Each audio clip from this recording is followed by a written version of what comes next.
North Area Council. And I've got my microphone, yes. Can I ask you to remember to use your microphone, as I have done, and to make sure you're sitting next to one.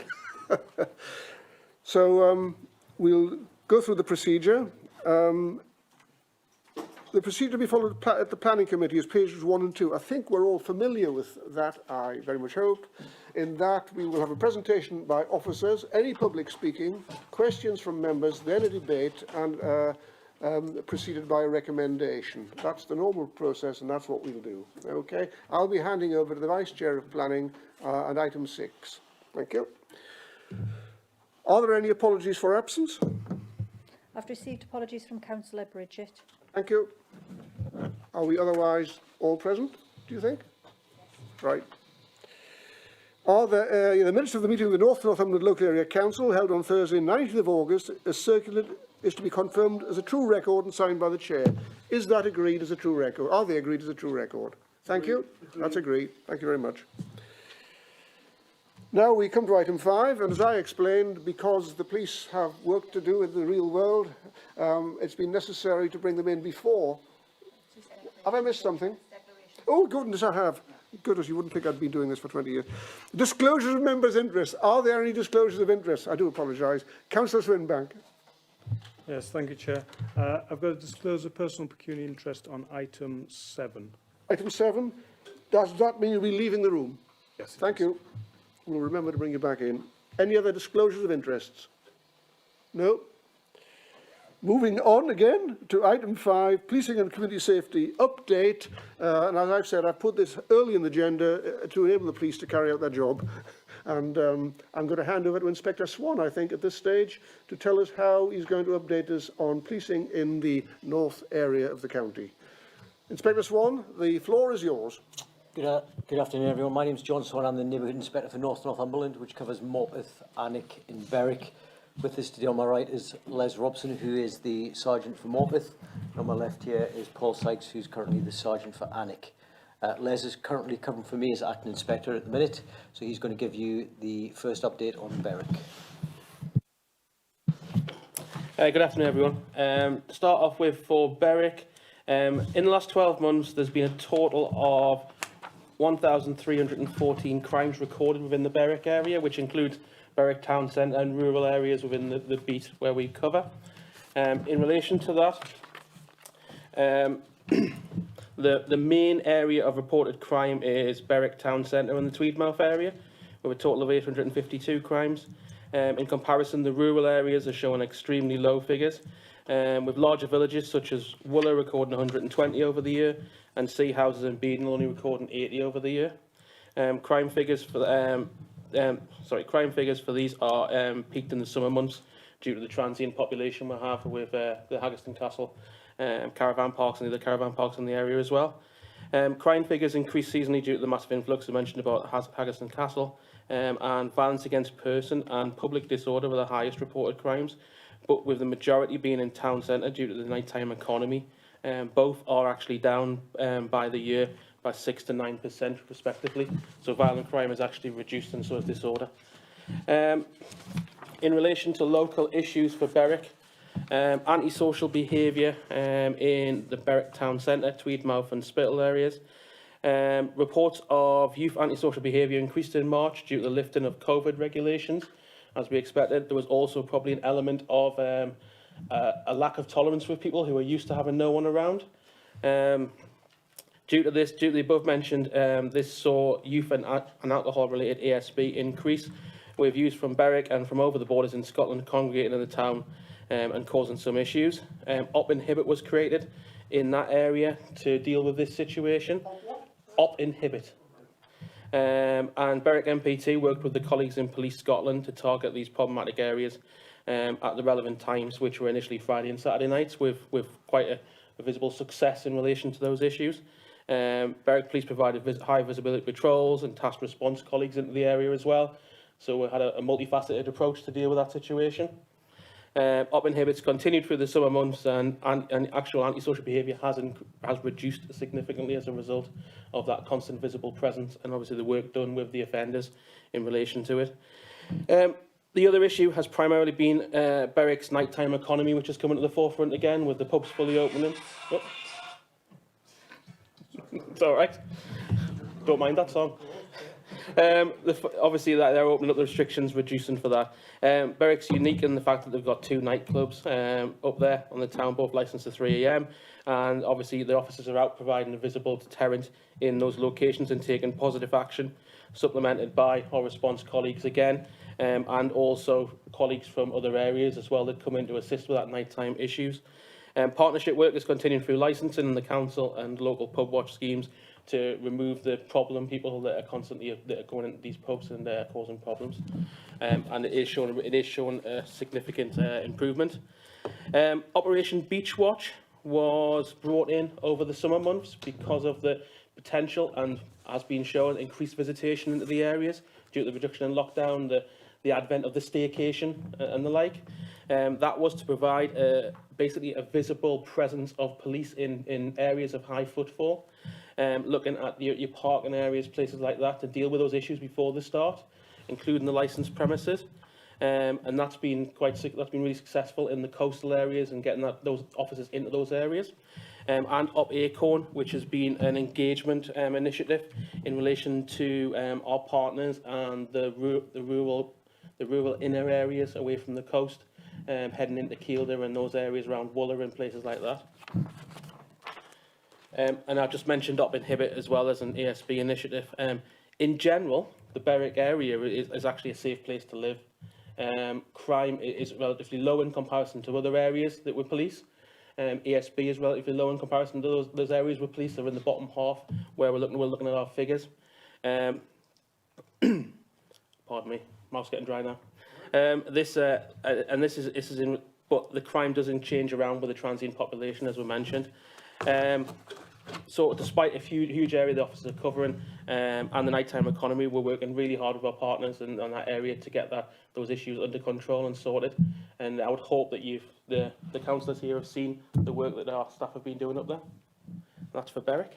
And I'll hand you over to Paul, who's going to tell you all about Alnwick and his area.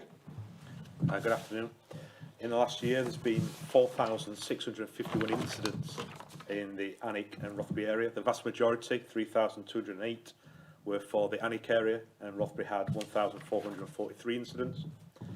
The breakdown of the incidents were mainly, the biggest category was public safety, which accounted for 780 incidents, and then transport incidents such as road accidents, 269, crime-related incidents were 220, antisocial behaviour, 173. When taken into the seasonality of those incidents, the figures reported since January are compared to the last 2 years because obviously we had a COVID effect. However, the incidents went down this year in January, February, March. That might be because the restrictions were starting to lift compared to last year. When we look at crime figures, there were 820 crimes reported in the last year. Of those, 603 were in the Alnwick sector and 217 in the Rothbury sector.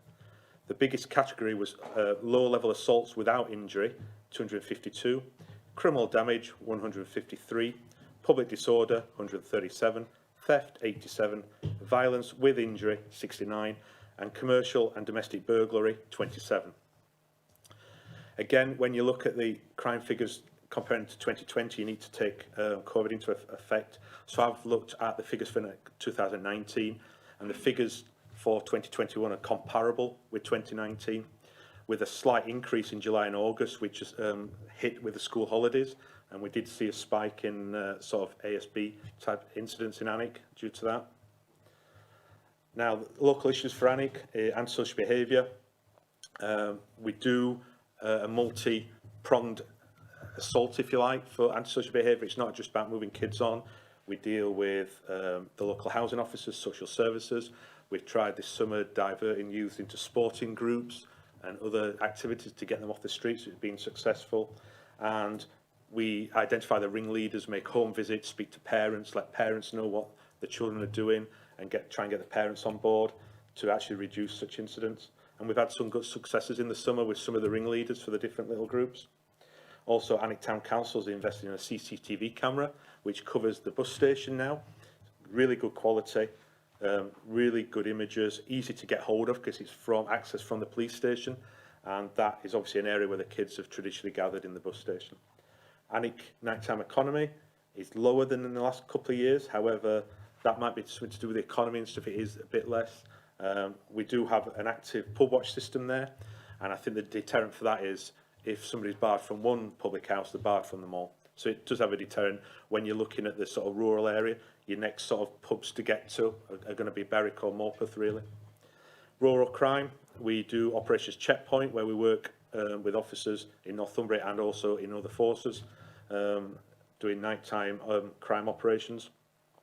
We've also had a coastal engagement programme this summer, where we've worked with the RNLI and various departments within the council to promote the issues for the staycations that we had. You know, wild camping, wildfires, litter, parking issues, and that's been well received. And then, that's rural crime. But overall, Alnwick and Rothbury is a safe place to live with a low crime rate when you compare to other areas within the Northumberland area.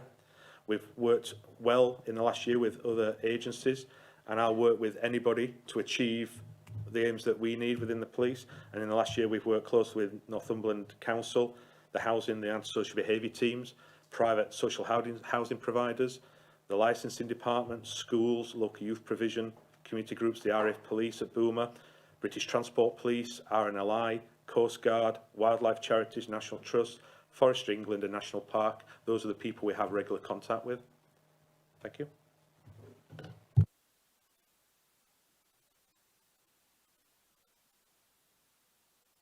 Hawkeye as well, which is a rural crime team.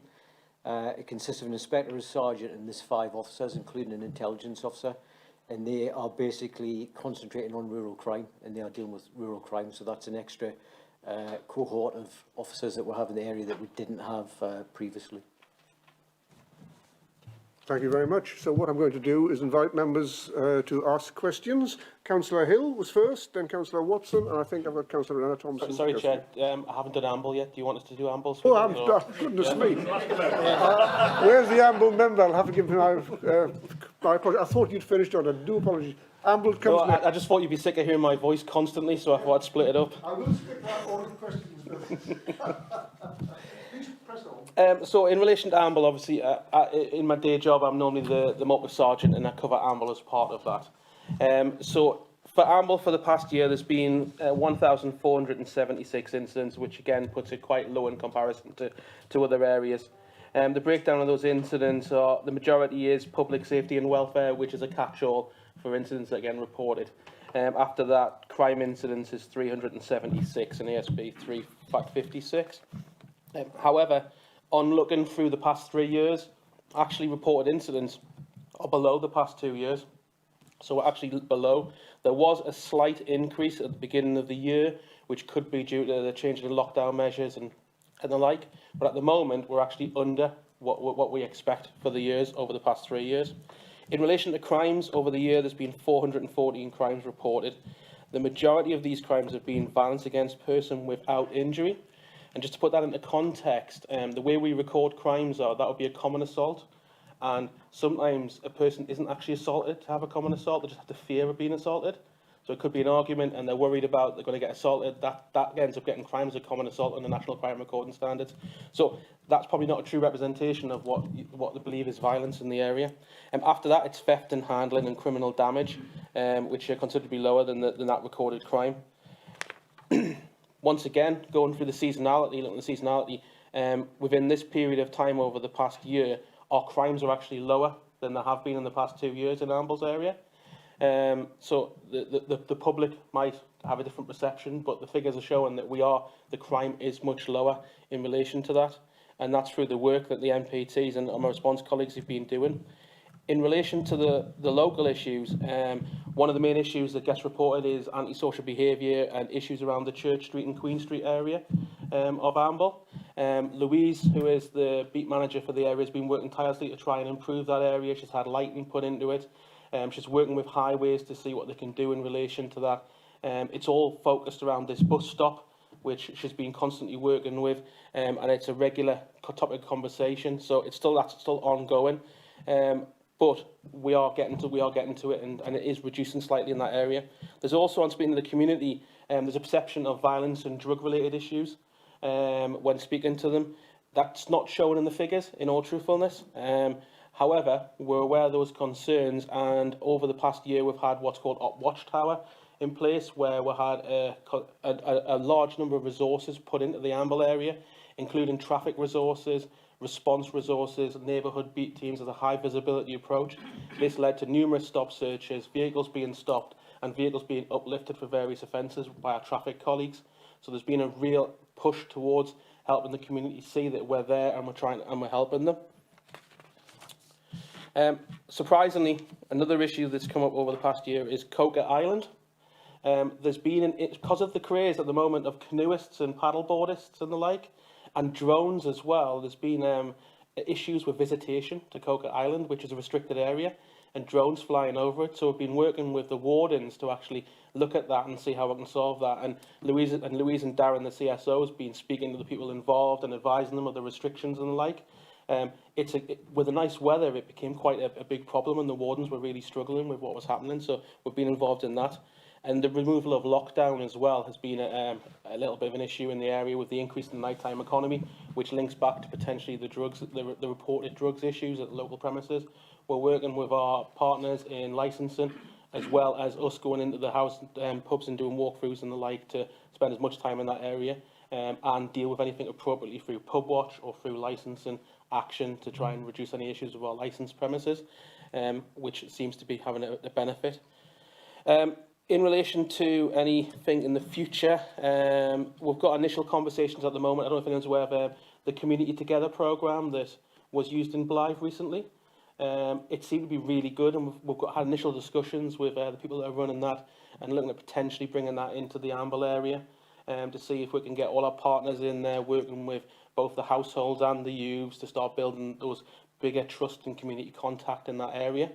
So that's just in its infancy at the moment, but it is something that I'm very keen to try and push forward.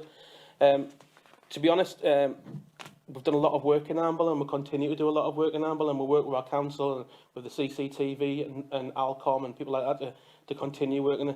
Our MBM there, Louise, is very passionate about Amble and loves working there and going through and talking about it and trying to solve the problems. Crime's relatively low in Amble, but crime is low in Amble, and the incidents are low in Amble in comparison to other areas. But there's still work to do, and we're going to continue in working with our partners to get it sorted. Good, thank you. I haven't cut you off any further, have you? Was that the presentation? I think I've said enough now. Yeah, that's all right. And I cut you off early. I'll go right back to where we were with members' questions. And Councillor Hill had a hand up first. Georgina. Thank you.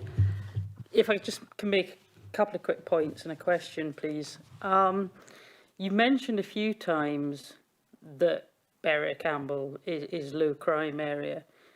Well, we are a relatively low crime area because of the demographics, sparsely populated area compared to obviously cities, and big difference, difference compared to when I lived with London as an obvious example. So the fact we're a low crime area isn't directly linked to the activity of the police. That's just the nature of the place that we live in. What people are looking for the police is taking action and responding to reporting crime. On that point, you mentioned 1,314 crimes recorded in the Berwick area. Could you break that down into, how many incidents did the police attend? How many people were charged?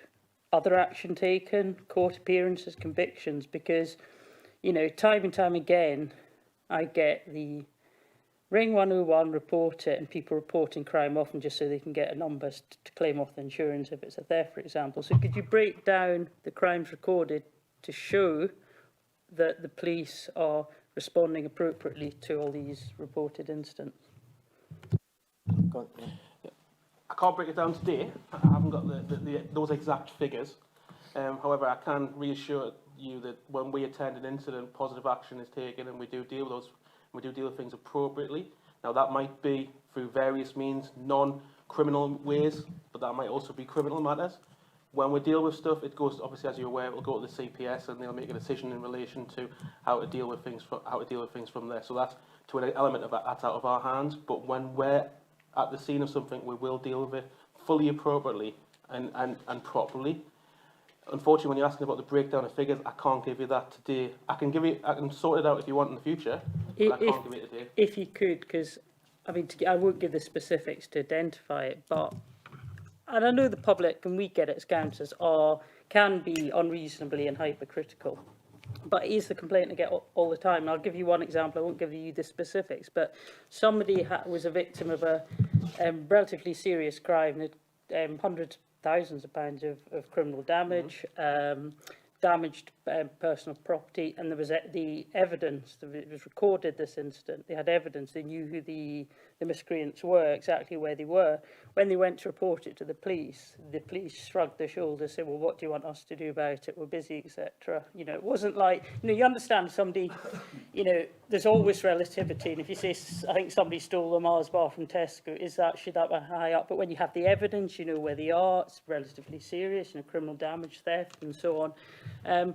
And I got in touch actually with the Police and Crime Commissioner's office. I got in touch with the Chief Constable, and then the police responded and said, oh, they couldn't have been more helpful, and the miscreants had to sort of pay money, victim compensation, and dealt with it. But I'm thinking, do I have to go to the very top in Northumbria Police to get an adequate response? And you might say that's one incident, but this is typical, and I see other councillors nodding, typical of what you get, that the response isn't adequate. You're ringing 101, you're reporting it, but the police aren't responding. We're not. So it would be really useful to get those figures. Are you able to provide those figures as the council has requested? I can go through our ClickSense and see what I can find out in relation to it. Yes. In relation to how crimes, reported, when somebody contacts us either via 999 or 101 system, it goes to control room and it's Thrive, so that's threat, harm, investigative opportunities, and it's given a grading basically. Now every crime that gets reported to Northumberland Police is investigated, but they're investigated proportionately. So that investigation may be done over the telephone. If it's done over the telephone, there is no different service to what a member of the public would get if there was a cop sitting in that person's house and dealing with that crime. So that's the first point I want to make. And we were one of the last forces that actually dealt with crime in that manner.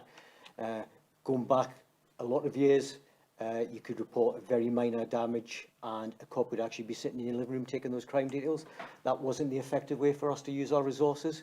So what would happen is certain crimes, if they're coming in and the threat, harm and risk suggests there's an initial response, then you will get a cop that goes to that. If it's a crime and as a result of the Thrive process that there is no immediate need for an officer to go there, it will then go to our telephone investigation unit, who will then take the crime. When all the crime details are taken, if there is an investigative opportunity there, then it will go to our SIU department, which is basically CID, and the CID will pick that up. So every crime that comes into us will be investigated and will be looked at. None would just be shrug of shoulders and saying we're too busy to deal with that. So with this meeting, I'd be interested to know what that crime related to, if you don't mind, so we can... I'm happy. Are you happy with that? Happy with that, Councillor Hill? Just further what the inspector said there, the crimes go through a series of checks as well. So before they get closed down, a supervisor needs to assess it and put an update on why it's getting closed down. So that supervisor should be looking at every aspect of it and whether proportionate investigation is being used and what's being done in relation to it. And I've been in that situation where I'm closing down crimes and I've sent them back and said, do this, but also I've said proportionate investigation is being used and this needs to be closed now. So there's a series of checks and balances. Now, obviously, like the inspector said, if after the meeting, if you go through that and we'll have a look at it, but most crimes should go through that checker process. I mean, it's just, sorry, Yeah, I mean, it's just, I mean, it's all, because, you know, we appreciate the nature of policing. It's not organising, you know, children's parties. I mean, it's by nature, and the public can be very critical. What I'm saying, and I'm seeing other councillors nodding, is time and time again getting the feedback that the response isn't adequate, and you know, maybe it's feedback. Maybe it's a systems issue. You know, you're explaining the system, but not saying does it work effectively. In the coalface of it is our residents are telling us. I mean, I had another incident where complaining about really serious antisocial behaviour, and the police, and I was there, they ended up, well, you know, We don't want to ruin their life chances by them getting conviction. And I have sympathy with that from a sort of social justice sort of point of view. But at the end of the day, the police aren't social workers. They're, you know, the law enforcement. And that's what is attached to the public confidence, or in many cases, lack of public confidence in taking all these things seriously.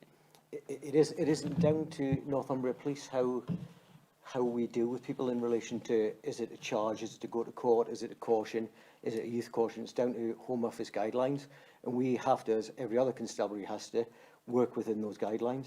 So there's out-of-court disposals that we can go down, which quite rightly is the case, and that should happen, but there's a set process, and that's exactly the same through every force in England and Wales. We'll have to be governed by Home Office guidelines. So as much as a member of the public would want somebody to go to court and be charged with a certain offence, if they have previous good behaviour and the crime is a crime of such where an out-of-court disposal can be met, then that's what will happen, because that's what has to happen. If we charge somebody to court that was eligible for an out-of-crime disposal, first of all, it wouldn't get through the CPS and it wouldn't get through the court system, and we'd then have to revert back to what should have been done in the first place. But although somebody doesn't automatically go to court, it's exactly as I'm saying about just because you don't get a police officer sitting down in your living room, taking down a crime report, you're still getting exactly the same service as you would before. But we're being smarter with our resourcing. So we've got resources that are dealing with crimes that are ongoing. We're dealing with the demand of the grade 1s and the grade 2s, which is your 999 calls.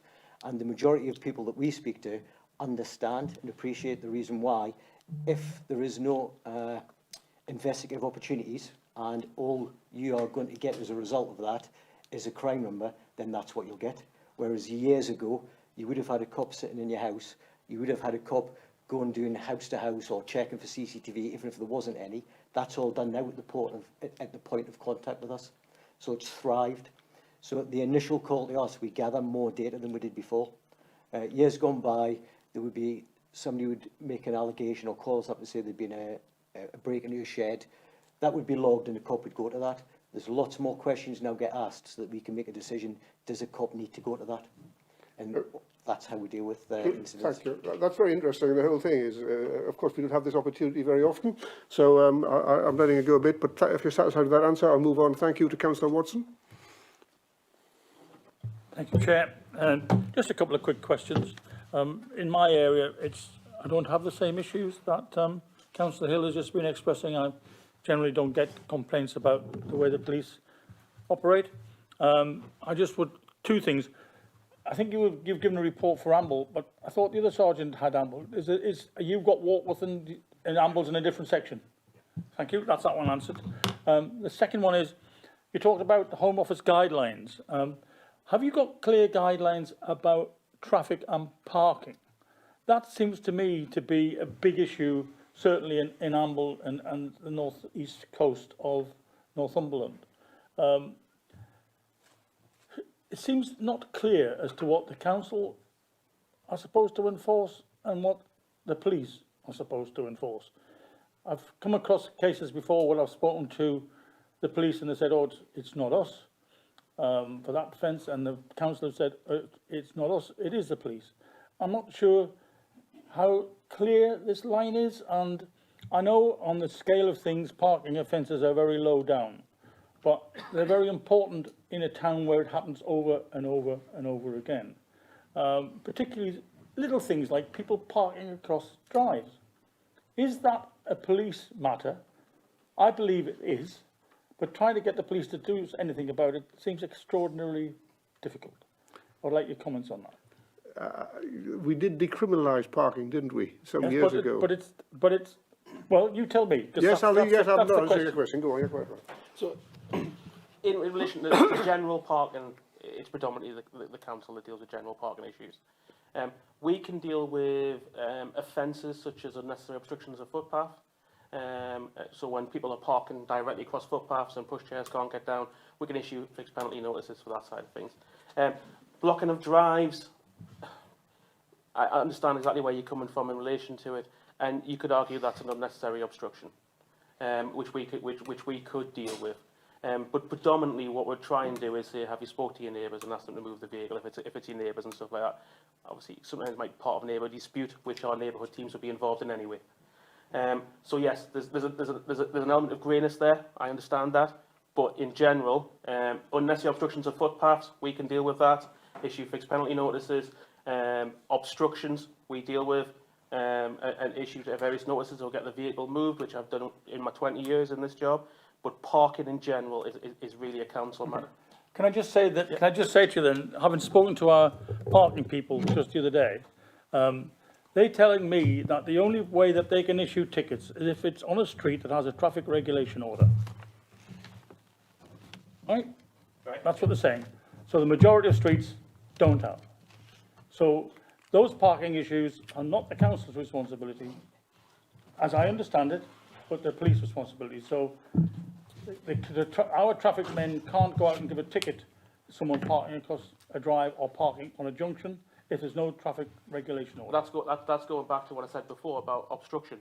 So obstruction, we should deal with obstruction. So if they're causing obstruction, danger to road users and the like, then yes, that's what we should deal with.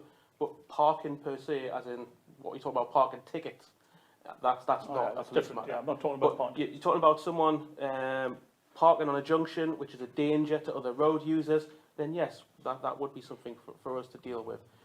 Obstructions of footpaths, yes, we can deal with that. But like I said, if we're going back to it's having that cut-off point between the two. So just parking on the road in a permitted area, that's not for us. I understand that. Do you want to talk about that? Yeah, just going to say through Up Acorn, which is an initiative that's taken place during COVID and post-COVID, where we've worked with our partners in relation to staycation. So we knew that the area that we live in, the area that we police, was going to have extra visitors. There's been lots of work done in relation to ensuring there was extra car parks, ensuring we had that early heads up, especially in the national parks, if there was going to be a parking issue because of the demand. So we have been working with the council, so it isn't just a case of it's either the police or the council. We work together with them, and as Les basically alluded to there, if it is something that's a danger, then yes, we would. But as the council have told you, if it's in relation to double yellow lines, or if it's in relation to parking in a loading bay or a residence parking bay, then that would be the council that would deal with that. Good, thank you very much.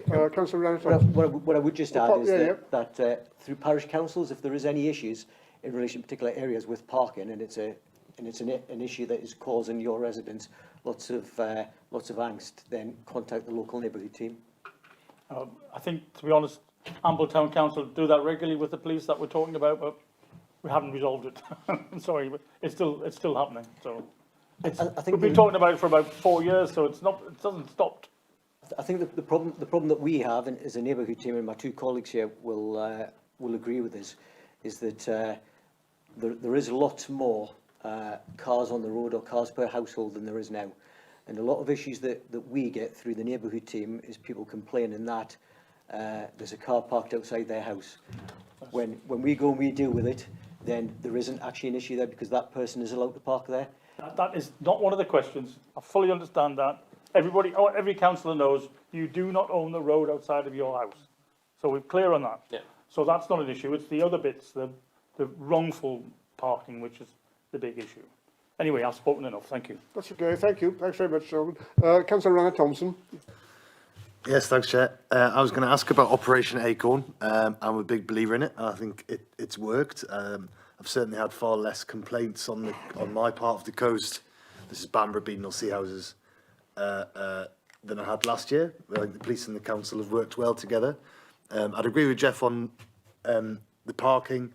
There is one particular part of Sea Houses called Kippy Law, I hope you're writing this down, where they continuously park on the pavement and the old deers and the buggies can't get past, and they're constantly complaining at me about it.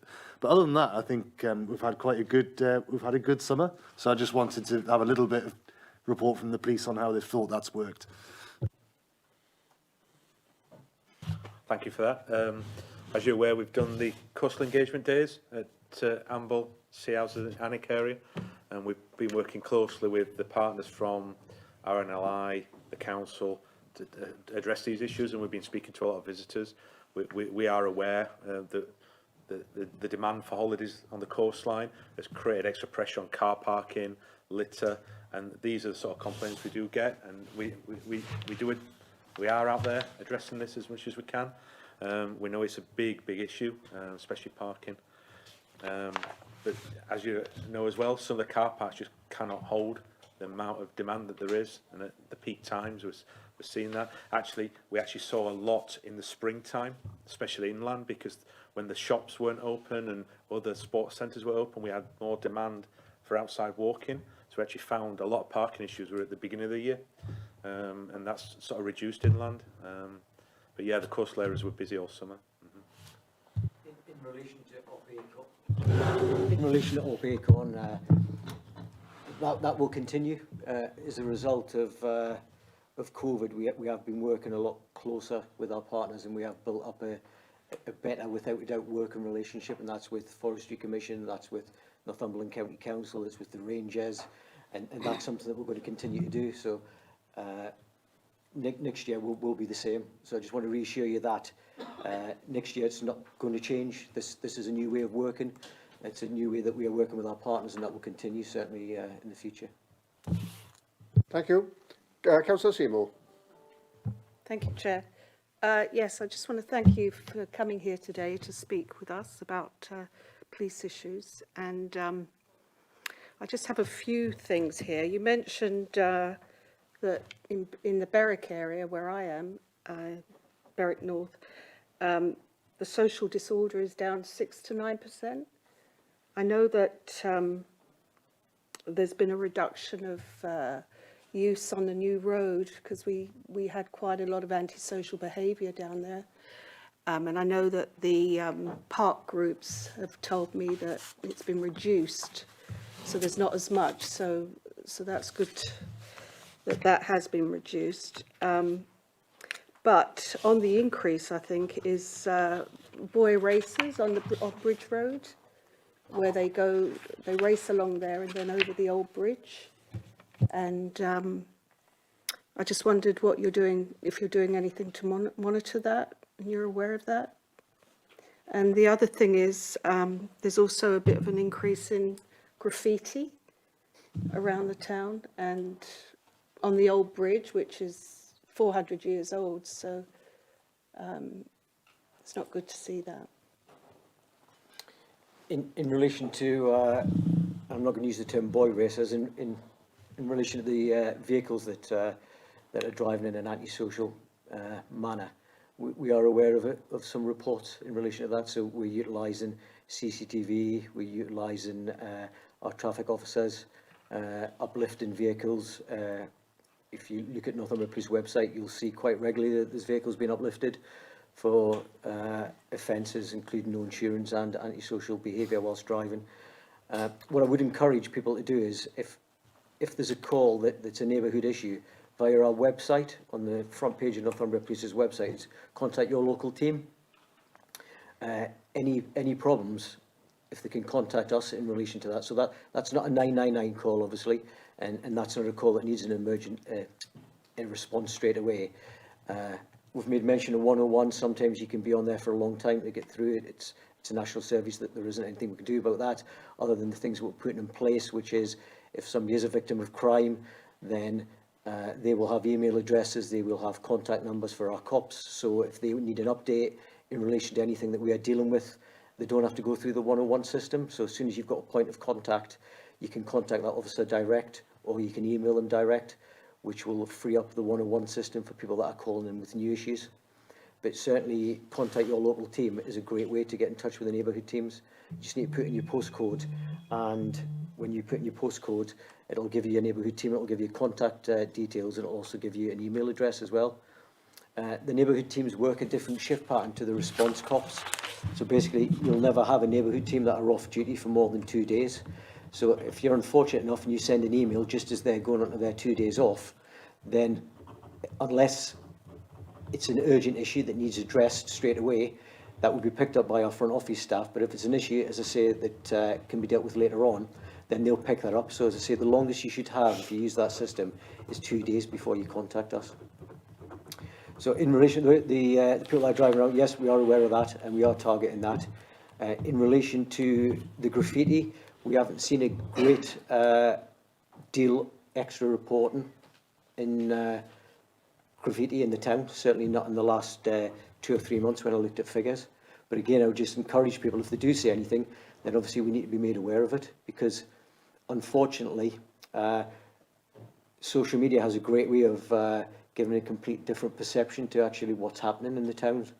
And that, I'm not saying that's the case with graffiti, I'm not saying that's the case with boy racers, but we are finding that that's quite common at the minute, that items are getting put on social media and they're staying on there for a long time, and it's perceived that there's a problem when actually the calls that we are getting to service don't replicate what the concerns are for the public, and that's a joy of social media. Years ago, if you had antisocial behaviour in a certain street, it would only affect you if you lived in that street.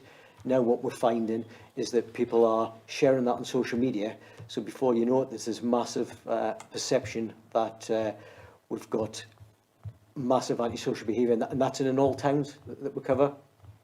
An example would be, at the turn of the year, there was lots of calls to the neighbourhood teams to basically say that dogs were getting taken from people, and social media was telling everybody to keep the dog in a lead, don't let your dog out, make sure your dog's not left in its garden by yourself. And when we've done some digging into that, it actually came from a report that was shared on Facebook, which was down in the Suffolk area. So people in Berwick were concerned that dogs were being stolen, and there was a massive hysteria, when in fact that wasn't the case. We hadn't had any reports of dogs being stolen, and it all stemmed from a Facebook post that somebody locally had shared. And that's unfortunately what sometimes happens with social media. Yes, did you say the joy of social media? I'm not sure if that was the Joy right of social phrase. media. I understand entirely. Thank you very much, Catherine. I think that I've got next Councillor Patterson. Thank you, Chair. Two questions, one to Inspector Swan and one to Sergeant Sykes. If I could just ask you first, Inspector, speed gun training, has that started yet? The force as a whole has been reviewing how we utilise volunteers, and basically to professionalise how we use volunteers. We have the rural crime volunteers that work across all the rural areas that's been highlighted. They do great work through through Hawkeye. So basically, the whole force as a whole is dealing with volunteers differently how we did in the past. In relation to Community Speed Watch during COVID, for obvious reasons, we didn't have people out and about, members of the public, with speed guns, part of the Community Speed Watch. I will find out and I'll take your details, and I'll be able to tell you exactly when we're going to be starting the training again in relation to that particular Community Speed Watch part of our volunteers.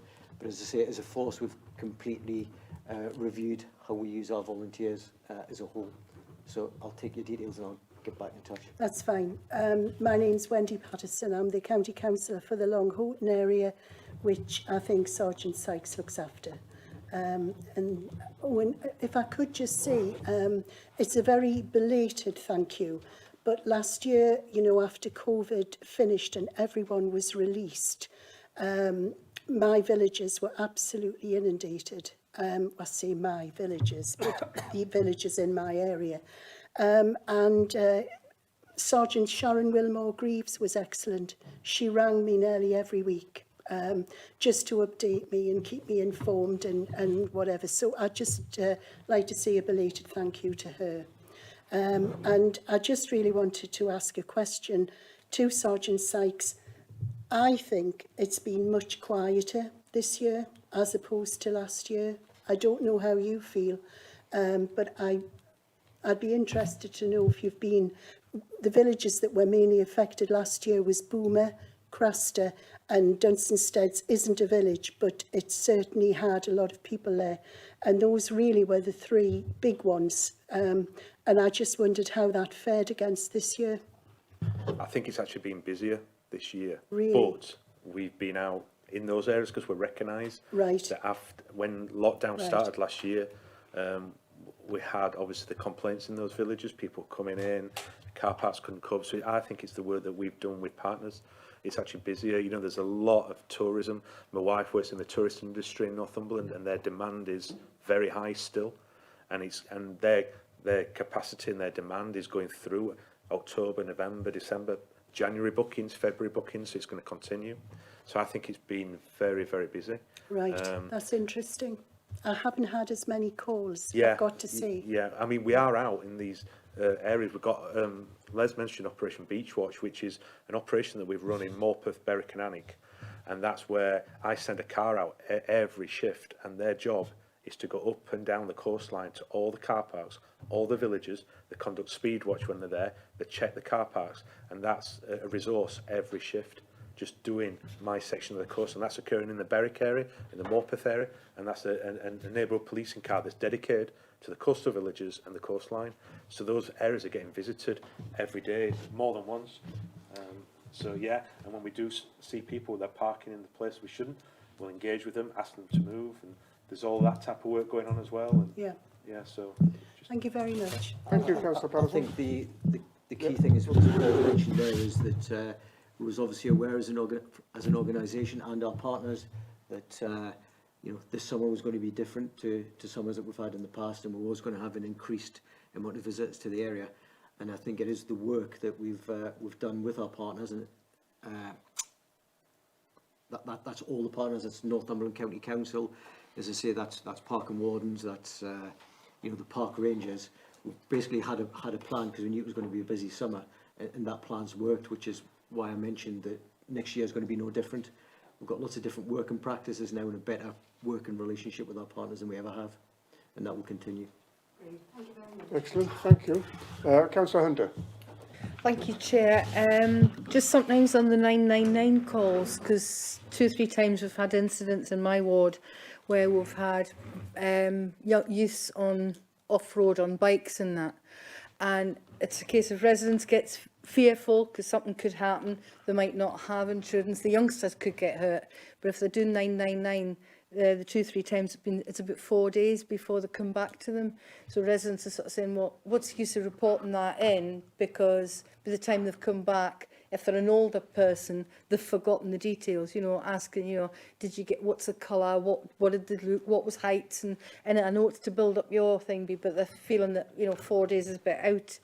But also, can we have maybe an updated list of the neighbourhood teams? Because sometimes the perception in the Berwick area is there's no police. And yes, we know there's police, but unless sometimes they see that there's a physical man or woman walking about the street in the uniform, they're not believing that there's police. But I think if we just had a list of the neighbourhood sort of officers that's available, so that we could, you know, assure people that yes, there is teams there. And it's again, it's for the parish councils as well, because often it's that point of contact. And I know that John did say about emailing in, but not everybody does email, so they have to go through the 101 or 999, because that's sometimes their only way of contact. Yeah, we can get an updated list. There's no problem there. In relation to that, in relation to the 999 calls, obviously, as we discussed before, everything gets thrive assessed, and then the appropriate resources deployed. In relation to off-road bikes, it is an ongoing issue in all the areas of my area, in Morpeth, in other areas as well, and it's something we're looking at. We've got a force strategy in relation to each area command has operations directed for off-road bikes. I'm just looking at some new stuff that Southern were doing, and I'm going to see if we can adapt it up here as well. So we're doing little things, we're doing lots of things in relation to it, and it probably goes back to as much as the devil of social media is concerned, we probably don't use social media enough to tell us the good stuff that we're doing, which I'm probably stealing the inspector's thunder here because he talks about this, but we do a lot of good stuff with off-road bikes, we do a lot of good stuff with vehicles involved in antisocial behaviour, but we don't broadcast it, and we probably need to broadcast it more so that the public know what we're doing and how we're doing it. And I think the last meeting we had, we were taking that away as being something that we need to do as well. So yeah, we are dealing with those issues, but we're probably not broadcasting what we're actually doing about it as well as we could. Thank you. I'm quite concerned if what you're telling us that the parish councils don't know who the cops are on their area. If that is the case, then I'll feed that out and I'll look at the reasons why. Because as I said, that shouldn't be the case. Should still be, although through COVID we haven't had the physical presence at meetings, we still have been, or should have still been updating via email information that was required for the the councils. I think it's if you get hold of, say, a name of an officer, you tend to use that one, and you're not sure if that's the only one, and if that officer's out on leave, it's a limited sort of detail, and I think it'd just be to be refreshed. I think if we could just have a list refreshed as to this is who and covers what area, because sometimes you may be contacting the wrong officer because they're at a different area, but that's the one that you know that's there. Yeah, every area will have their neighbourhood beat manager, so that will be a PC and a PCSO. However, they don't work in silos. So for an example is if there's an issue in a certain part of town at a certain particular time, if it's antisocial behaviour, then the teams will move to that area to obviously solve that problem. So although you'll have a beat manager that will be your point of contact, the PCSO, there will not always be just working in your area, if that makes sense. Yeah, it's just that contact. Yeah, no, make sure you get that. Thank you very much. Councillor Thorne? Yes, Chair. You know, while it's really interesting to find out what's happening in our bigger settlements, I was wondering if the police had any comment on rural crime generally across our sort of, you know, smaller settlements. How has that been recently? Well, going back to say the Rothbury sector, which is obviously more rural part that I look I'm after. not really interested in Yeah. Rothbury. Right. I'm thinking more further east, maybe Long Fram, Shilbot, Crime's brilliant, very low. No, I think crime is low in these areas, and some of the villages that we cover, some of the issues are to do with parking and speeding, and I think that's probably an indication of that crime is low, because I think if there was a lot of antisocial behaviour, burglaries, assaults occurring in the street, those are what we were getting reports. I have the vast majority of complaints I receive are actually to do with speeding through villages and parking, and I think that is actually an indication of the crime rate in a lot of the villages, and it is low. I mean, obviously the Alnwick area was 603 crimes in a year, but that covers the big urban area of Alnwick, and you're talking the villages from Newton by the Sea to Warkworth and inland to sort of Swarland. So it's a big area, incorporates a lot of villages. Those are low figures, and out of that 603, the majority will be in the Alnwick area. You know, some of the villages are really low figures. They are good, safe places to live. You're comfortable with that, are you? Thank you so much. Oh, so we'll move on to Councillor Mather. Thank you. Can I just make reference Yes, you can, to the small rural sort of villages? When I first came into post about 2.5 years ago as the NI for Northumberland, one of the first things that I did was make sure that PCSOs were allocated to the rural areas, which they didn't have before. When the new force operating model came into service, the neighbourhood teams should be out and about. So, for example, I'm getting regular calls from, I'll just use Wooler as an example, because Mr Mather's beside us, to say that they've never seen cops out on foot down the coast, Rothbury as well. I'm regularly getting phone calls and emails sent through our team to basically say that they're seeing people out and about on foot now, which they didn't used to in the past. And that's certainly the feel that I'm getting. And I know that having a look and seeing where my cops and my PCSOs are being deployed now, there is certainly a lot better spread across the rural communities. The small parish councils, if there isn't a great deal of crime, as Paul's alluded to, you'd sometimes sit at a parish council meeting and there was very little to discuss from a police point of view. So rather than it be a case of every month we'll attend a parish council meeting when we didn't have a great deal to talk about, it was a case of getting our PCSOs out in that area, gathering intelligence, and we found out that's a great way of getting information through. It can be something like a car that's been seen in an area for a few times. So we're getting that engagement, we're getting that intelligence coming through, and that's purely because you've now got PCSOs and you've got cops on the ground, whereas before you probably wouldn't have had that. Good, thank you. Councillor Mather, the floor is yours for a question. Thank you, Chair. you know, you mentioned crimes law, which is great, but I still think the visibility is very important, as Inspector Swan's been saying, and to make sure that we're keeping local outposts and local stations open and being visible. I think there's been some excellent work happening with the rural crime team. That's what I'm getting through the farming friends, that when the rural crime team's involved, it is very positive.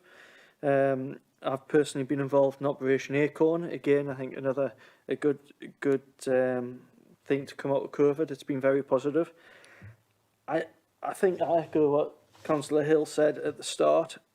I am getting complaints about how the police are responding, lack of response, the time that it takes to get a phone call back. You know, thousands of pounds of theft happening. You might get a call on Sunday.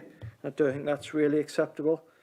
And also, you know, mentioned parish councils a number of times, and I'm afraid I'm going to go against what you're saying. I mean, I represent a number of rural parish councils that are now saying that they don't know who the cops are, they get no response, they get no update on crimes. And I think, you know, if I think of Waller Parish Council, who I was the chair of, where we would get an update on the crime, but I think you need to promote yourself better, explain to the parish councils about your Operation Acorns, your rural crime, because there's a vast amount of mine don't have a clue anything about them. They've got no way of feeding into the police, they feel now. I was just at a parish council meeting a couple of weeks ago, and one parish council says it's pointless asking the police, they'll not bother anyway. Now, I think that's really sad. You know, we need to keep the parish councils invested in the police. I think it's a good communication both ways, but the consensus I'm getting at the moment is the parish councils feel quite distant from the police. And COVID will have a part to play in that, because some of the face-to-face, but they're not even getting crime reports now. In relation to that face-to-face, quite rightly, where we would attend certain parish council meetings, we haven't been doing that in person. Just some reassurance for yourself, Mark. Your neighbourhood cops in the 2.5 years that I've been the neighbourhood inspector are exactly the same as they have been in your area.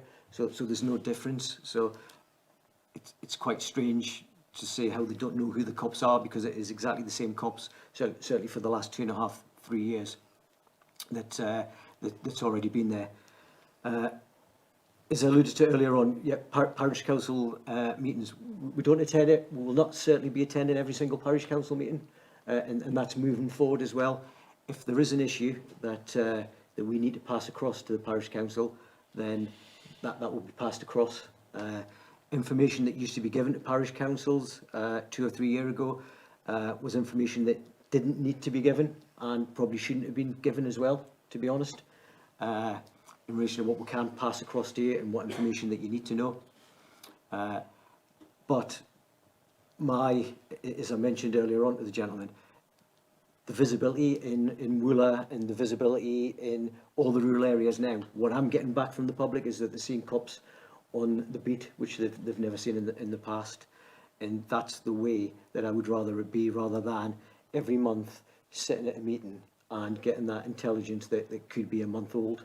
And the intelligence that we're getting in is good intelligence, and we've had lots of good results as a result of that. Again, I mentioned the threat, harm and risk. Everything is thrived to get the appropriate response. I'm aware, again, social media is an amazing thing. There was some posts on social media not that long ago about the poor response that a certain person or a certain victim of crime had. And then I was aware afterwards that they were made aware that actually there was a good response. And despite people in the community thinking that the cops hadn't dealt with a particular incident, when you actually spoke to the IP, you'd actually find that he'd had contact from a cop not just a few hours after the event had taken place. And I think the problem that you're always going to have in a rural area is, and it goes down to visibility again, the area that we cover, or certainly the area that I cover, I couldn't have enough police officers to give visibility. So everybody sees a cop. I was out in, an example is I was out in Berwick about 2 months ago on foot, and I was stopped by somebody and told that it was the first time they'd seen a cop in 17 years walking on that street. And I know for a fact that cops walk that beat every time they're on duty. And the thing is, if somebody doesn't see a cop, they don't think there's a cop there. We've got cracking systems now in our organisation that shows you where crime's occurring, so that we can deal with crime correctly, so that we can target, we can use intelligence, and that's how we police now. It's all about intelligence, and it's about targeting particular areas where there's an issue. As I mentioned earlier on, the way that I like my team to work is I've got a massive area from Berwick up to Morpeth, and my team work as one team. So if we've got a particular problem in an area, and for example, Les's team isn't on, and I'm sure two sergeants will back us up on this, we'll take the other team to go and deal with that problem, because we are one big team.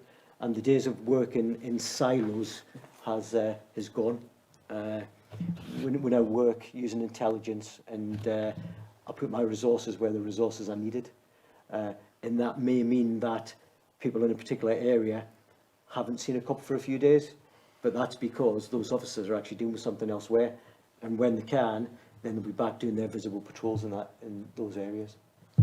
Anecdotally, I can confirm that, because recently there's been some issues in an area that Paul had, and my team went up to assist them in that area, and I've asked for that back in relation to some of the places that I've got, because we work shift patterns, we're not going to be there 24/7, so we utilise the resources we've got to give the best level in those issue areas, and we'll work as a team, all three sergeants. Thank you. One thing is in my mind, we do have a parish council liaison group, do we not, which is meeting quite soon. I wonder if there wasn't a case for the police just to actually interact with that. I'll think of that after the meeting, because it's possibly a means of dealing with any perceptions. Yes, Councillor Hunter. Yes, as I chair that committee, I'll take that back to the link officer. The agenda's out for this meeting, Yes. but I'll take that back. Will you? Thanks, Councillor Hunter. I think it's worth considering. Is it on this point, Councillor Watson? Yep. Yes. Just very quickly, it must be patchy, I think, from what I'm saying, because my three parish councils are all got either have a visit or having a report. In fact, the last 2 out of the 3 policemen have been there, and that's great.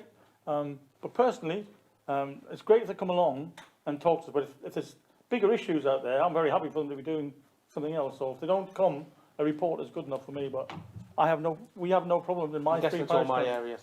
Well, it's Amble, Warkworth and Actonton. No, I've only got Amble. And we've got great relationships. Yeah. Thank you very much. That's all I was saying. Thanks very much. I'm going to move on to Councillor Clark. You're the last speaker, Councillor Clark. Thank you. It's off-road motorbikes again. 2 years ago in Amble we had it. It was like Donington Race Park, where your officers have getting on top of it, but we still have sporadic outbursts, and some of them are as young as 7, 8, 9 riding these little bikes. Question is, how many bikes have you confiscated and destroyed? Because that would be the best deterrent.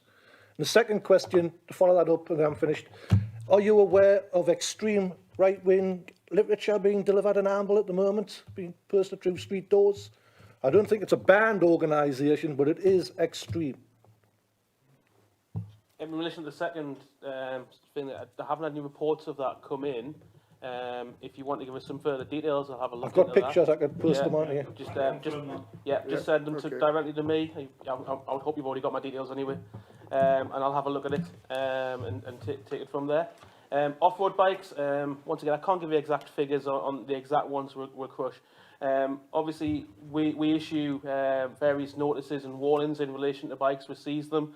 They can get them back in certain circumstances. Obviously, they show insurance and things like that, but we have a database where we're putting all information of bikes on as well. So we have got this joined up approach, and obviously in relation to Amble and some other areas, we've got obviously them coming from Asherton and coming into the area and things like that. So we've got this joined up approach between all our teams trying to solve this issue.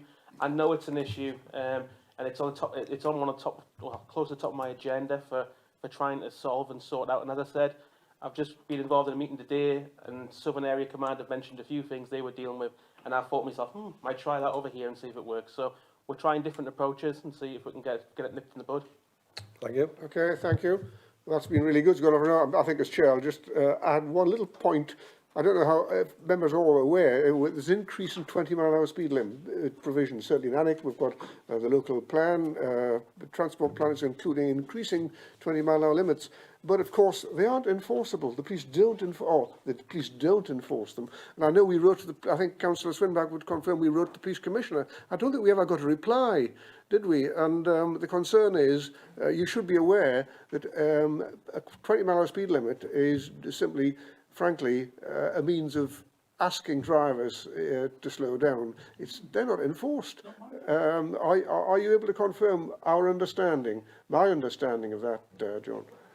Yeah, my understanding is that they're not enforced, but we still will speak to drivers when we're doing our speed watch. If we're in a 20-mile-an-hour zone, we'll stop a car and remind them, but we won't take enforcement action. There's no enforcement action. It's just worth knowing.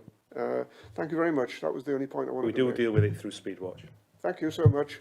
I think that's been a really useful session. Thank you very much, gentlemen, because, you know, you can tell how useful it is. Quarter of an hour presentation and 3/4 of an hour questions. Excellent. Thank you very much for coming. Can I just say one last thing? Yes. It's in relation to crime. Yes. Which is something that I've picked up from the meeting. Everybody that contacts the Northumberland Police and basically says they're a victim of crime, a crime will be created. That crime's created, and then that crime will be investigated. Now, every crime is investigated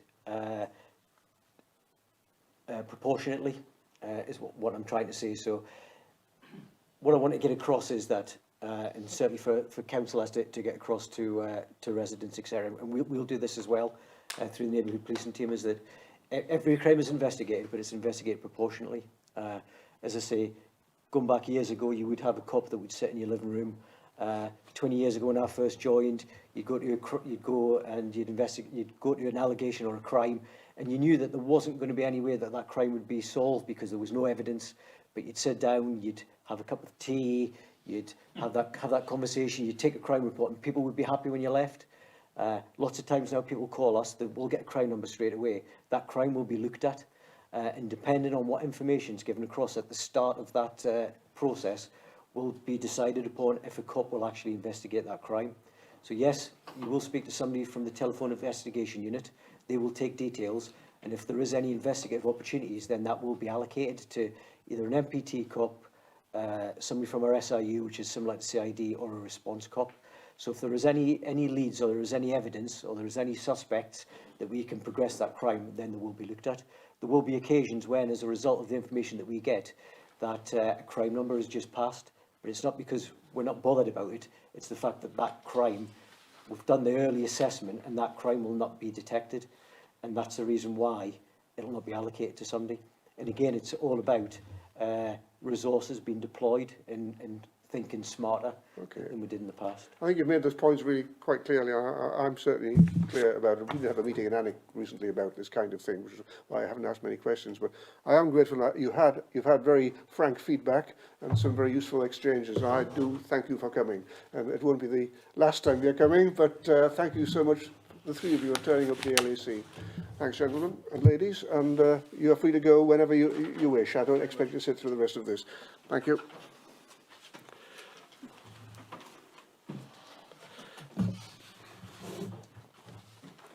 We're now moving on to the item 6, determination of planning applications, at which point I hand over to the Vice Chair of Planning, Councillor Hardy. I think we'll allow the police to leave the room before we get started. Thanks very much, Colin.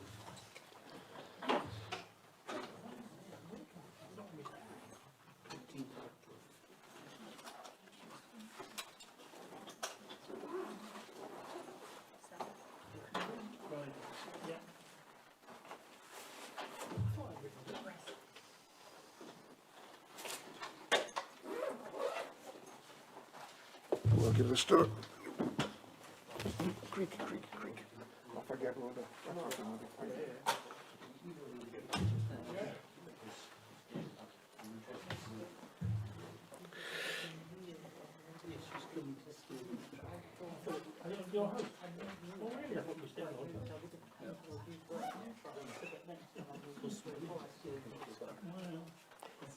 Thank you very much. Thank you. Goodbye, gentlemen.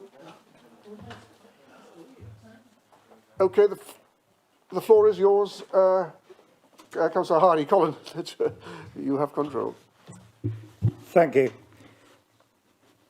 We'll move straight on from the determination of planning applications to the first one that's presented today, which is item 7, 21/02608, variation of condition, which is a variation of condition to approve plans on plans applications 20/03155 full to be allowed to change the layout and design of land north of North Farm, Embleton, Alnwick. Good. And I note that Councillor Swinbank has left the room. Thank you. Thank you, Chair.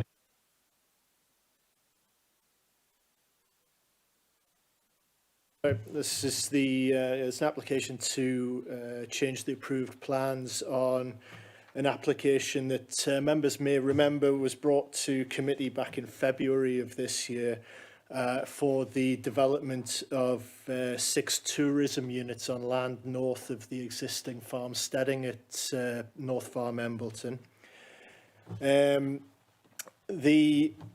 The reason for the application being brought forward now is that following the approval of that application, the applicant carried out a detailed topographical survey of the site, and it was established that the site was actually smaller than they had originally realised. Due to an issue in the base mapping that had been submitted with the original application.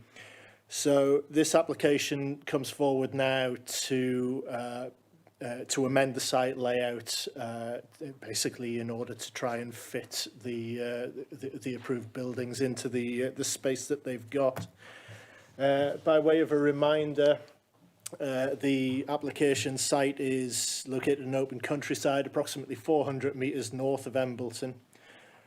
Former farmsteading that's been converted to tourism use, with a number of holiday cottages created from converted barns, together with some new build elements, including a substantial amenities and swimming pool building. The proposed cottages would be constructed on an area of mown grass to the immediate north of the existing buildings and bound to the north by a former farm workers cottage and to all other sides by open countryside. So as you can see here, the site location just showing it sitting there just to the north of the village. That's just a bit of a closer look at the site. And a map view showing the red line boundary. This is the approved site layout. So you can just see in grey to the top of the screen there is the farm workers cottage that I referred to just now, the former farm workers cottage, and the existing steading just to the south there, and the proposed dwellings in between the two. That's just a bit more zoomed in.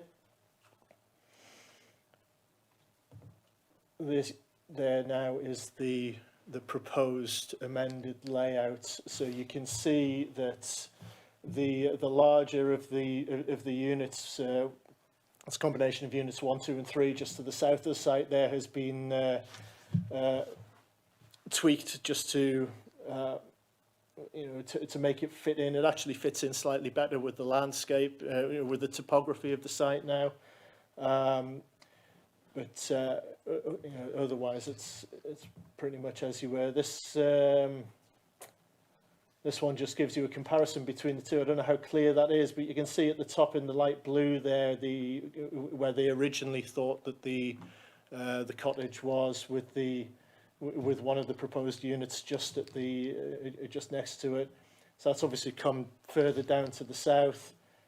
And you can just make out the differences there as well between the other units. There are some minor changes to the proposed units. This single unit, which was the one at the top of the screen there are no changes between the approved and the proposed. The approved double unit there, you can see there's a clear T-shaped plan form to the building. That becomes more of an L shape and a slightly stubbier and fatter offshoot. And then the approved triple unit, again, there's some minor amendments to that. And there's some site photographs for you there as well. So The original application, you may remember, was originally approved, originally recommended for refusal. Councillors debated the issue and decided to approve the original application. The reason for the recommendation of refusal was due to the impact on the AONB and the open nature of the wider site. The AONB partnership has again raised concerns about this proposal. Obviously, they didn't like the original proposal. They now see this as diminishing the approved layout. But we've taken their comments on board. Obviously, it's our view that the proposals are okay. We know what they're saying, but we don't think it's significant enough to warrant refusal. It's worth just pointing out that the application is actually supported by the parish council this time round and was called into committee by Councillor Patterson.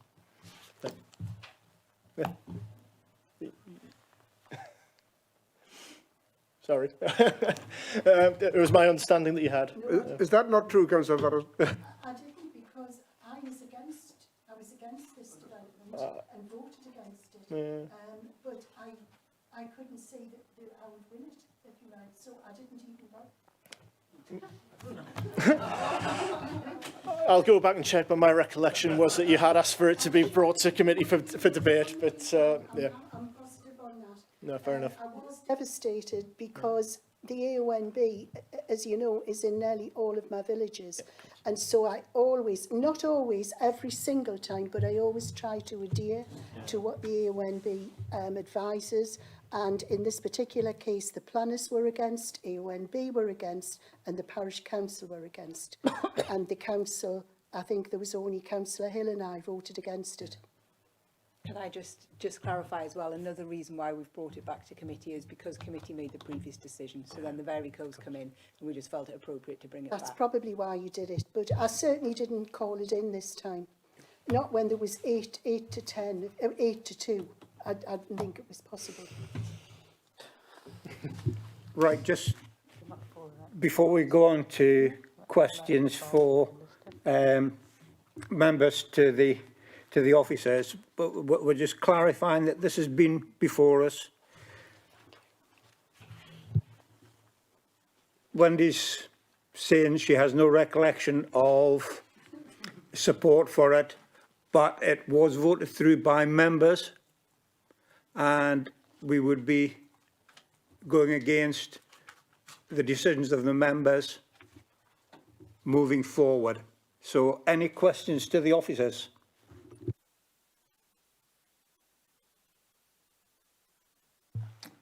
Just can't clear my mind. Sorry, Councillor Hill first. Okay, you just didn't say, Yeah, you just looked no, at me. I thought that meant go. Sorry. Thank you. I mean, we did debate this one. I don't suppose, I remember what my thoughts were at the time, and I don't think there's any grounds. In fact, it might even be even worse. Can I just ask as well for a bit of clarity, because it says here, as well as the AONB concern, that this would actually contradict the merging NLP as well. Looking at page 21, third paragraph. And a general point is saying the proposals were not accord with this, however, little weight can currently be applied to it. Can I just make a general point that I can't remember which one it was, and it might have been at strategic planning, but there was an application where the emerging NLP would support the application. So we were encouraged to give quite a bit of weight to that. You know, you probably remember which exactly one. I presume if emerging NLP would support an application, are we giving that more weight than when emerging NLP would support opposing it? Is there a double standard going on? No. Where we are at the moment is, I know the scheme that you're talking about, is different policies in the emerging local plan at the minute, we can attach different amount of weight to it. The majority of them we can attach little weight, but there are certain policies, depending on, you know, things like objections that we've had in at the time, or can have different amount of weight attached to it. But the majority of the policies we are finding when we get advice back from policy is that limited weight. So that's the difference in this case. Thank you on that, but that makes sense. That's fine. Councillor Watson. As I was trying to say, just for clarity, the site was obviously measured wrong by somebody, presumably by the applicant. Would that not normally request a whole new application? Or do you think it's within the bounds of reasonableness to do what we've done? I mean, I guess the answer has got to be yes, otherwise you wouldn't be doing it. But I just have to ask the question. What we look at is the red line. So if they were trying to change the red line and make it bigger, we wouldn't be able to do that through a varico. As long as the red line's not changing, and we don't feel, you can have non-material amendments and you can have minor material amendments, which this is. There's no set guidelines, it's a judgment. But I think we've looked at it in this case and we don't feel that the changes are so significant to warrant a further application coming in. And I accept that. I just wanted clarification. Thank you. Are there any other questions for the officers? If not, do we have a proposal? Yes, Chair. I would like to propose that we go with the officer's recommendation to approve this variation. I do feel it's quite a minor amendment, and essentially all we're doing is the revised layout really now respects more the contours of the site. It'll fit better into the countryside and the shape of the land. I'm pleased to see the Parish Council are supporting it. Also good to see Embleton neighbourhood plan is now made, and most of that is in accordance with the new plan, so that's good. And yes, you know, it would be wrong not to comment on the AONB. Again, they're against it. They were against it the first time. But essentially, you know, my argument against the AONB is that, you know, North Farm started off as an enormous blot of agricultural building that, you know, whatever you do doesn't fit into the countryside. It doesn't. Whereas this, much more than the collection of caravans that the AONB were putting forward, I think does fit into the countryside. You know, we've got converted farm buildings here, and we've got new builds that are actually made to look like farm cottages. So, as the first time, I'm wholeheartedly supporting this application. Thank you. I'll second that, Chairman, if I may. Sorry, the same reasons as Councillor Thorne has given. I was unable to agree with the AONB view that caravans were part of the vernacular of the coastal countryside. I just didn't quite allow that to sink home and accept it. I didn't think it was a sufficient reason to refuse, and it was basically it was the strongest point they were making, and I think there's no reason, frankly, not to proceed with this. Thank you. We have a proposed and seconded option to approve this. Is there anyone who wishes to bring this to debate? In that case, can I ask for members to show hands to support the approval of this motion?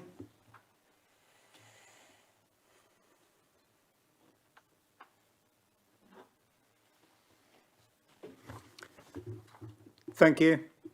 Those against?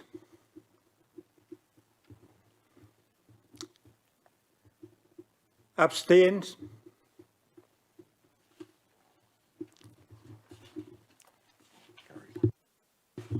Motion is carried.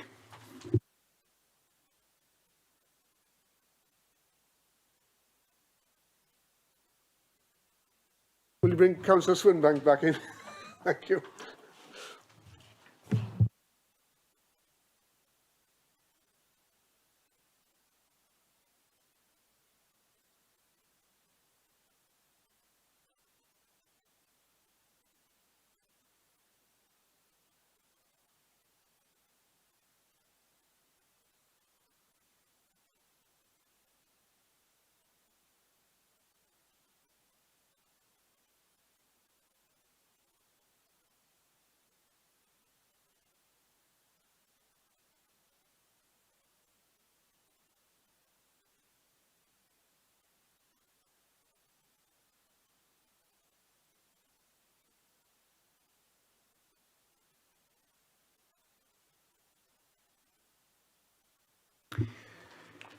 Good to go. We now go on to agenda item 8, plan application 21/01840 full. Replacement of timber cladding with new natural cedar boarding, change to balustrade to glazing and patio size as built, retrospectively. Thank you, Chair. Afternoon, everyone. So as the Chair was saying, retrospective planning a replacement of timber cladding with new natural cedar boarding, and retrospective works to change the balustrade to glazed and patio amendments to the rear of the property at the signal box, Farley Cottage. That's the site location, so highlighted in red. Farley Cottage is the property on the left-hand side in the circle, and the signal box, which this application relates to, is on the right-hand side.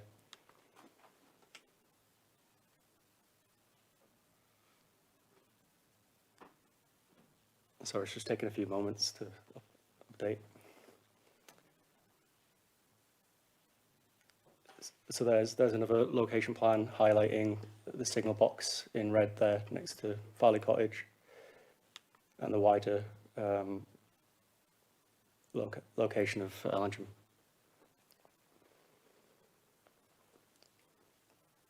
So here's the plans for the proposed elevations, the front elevation and to the rear. So the planning application seeks the new boarding to the top part of the elevation, and then to the rear you can see the glazed balustrading and patio area. And then these images just show the side elevations. These plans show the approved permission. This was granted in December of last year. This was for the change of use to a holiday unit with patio area and other alterations to the external appearance of the property. You show the existing site photographs. The image on the left shows the front, and then the rear and the balcony as existing.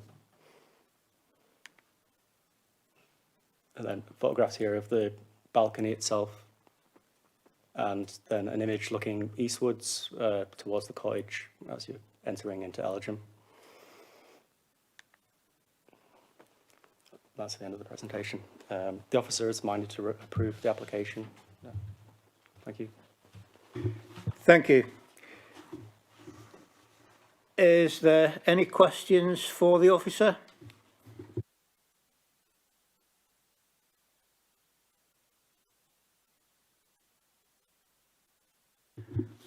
In that, sorry. My only question, Chairman, is why this one has come to committee? I know the parish has objected, but the parish object to lots of things. This seems to be quite a minor amendment. I didn't call it in. Are you sure? Yeah, I can. You're under suspicion. I can clarify. There was an objection from the parish council, so we referred it to the virtual delegation scheme, which is to the director of planning and the chair and vice chair, and they just felt it was an appropriate application to come to committee. Thank you. Any other questions? In that case, do we have a proposal? Councillor Watson? I propose we accept the officer's recommendation. However, I would say I don't like recommending things which have been done without permission. It really annoys me when we see retrospective planning. I mean, if we went against this, would we really enforce them taking this down? You know, that's a question, but I will put it forward. And I would also say that it seems to me that the parish council concern about parking is completely unaffected by this balcony, so I don't really see that that's one of the reasons why I'm recommending acceptance. Thank you. I'm recommending refusal. I like Councillor Watson. You can't. Can I not recommend? No. At this stage, there is a motion on the table, which. Right. Okay. So we have a proposal. Do we have a seconder? Yes, Chair. I will second this proposal by Councillor Watson, but again, like, you know, other members, I don't like retrospective applications, people who, you know, make amendments without putting it through the regulation. But, you know, the thing I would also like to sort of flag up to is that, you know, under the NPPF, we're promoting good design here. And honestly, looking at these pictures of the signal box, it is very much like the house that Jack built. It is, you know, I think very poor design indeed, but, you know, I don't think there are planning reasons to refuse it, so I am seconding Councillor Watson's. We have a proposal to approve. Does anyone wish to debate this? Councillor Hill.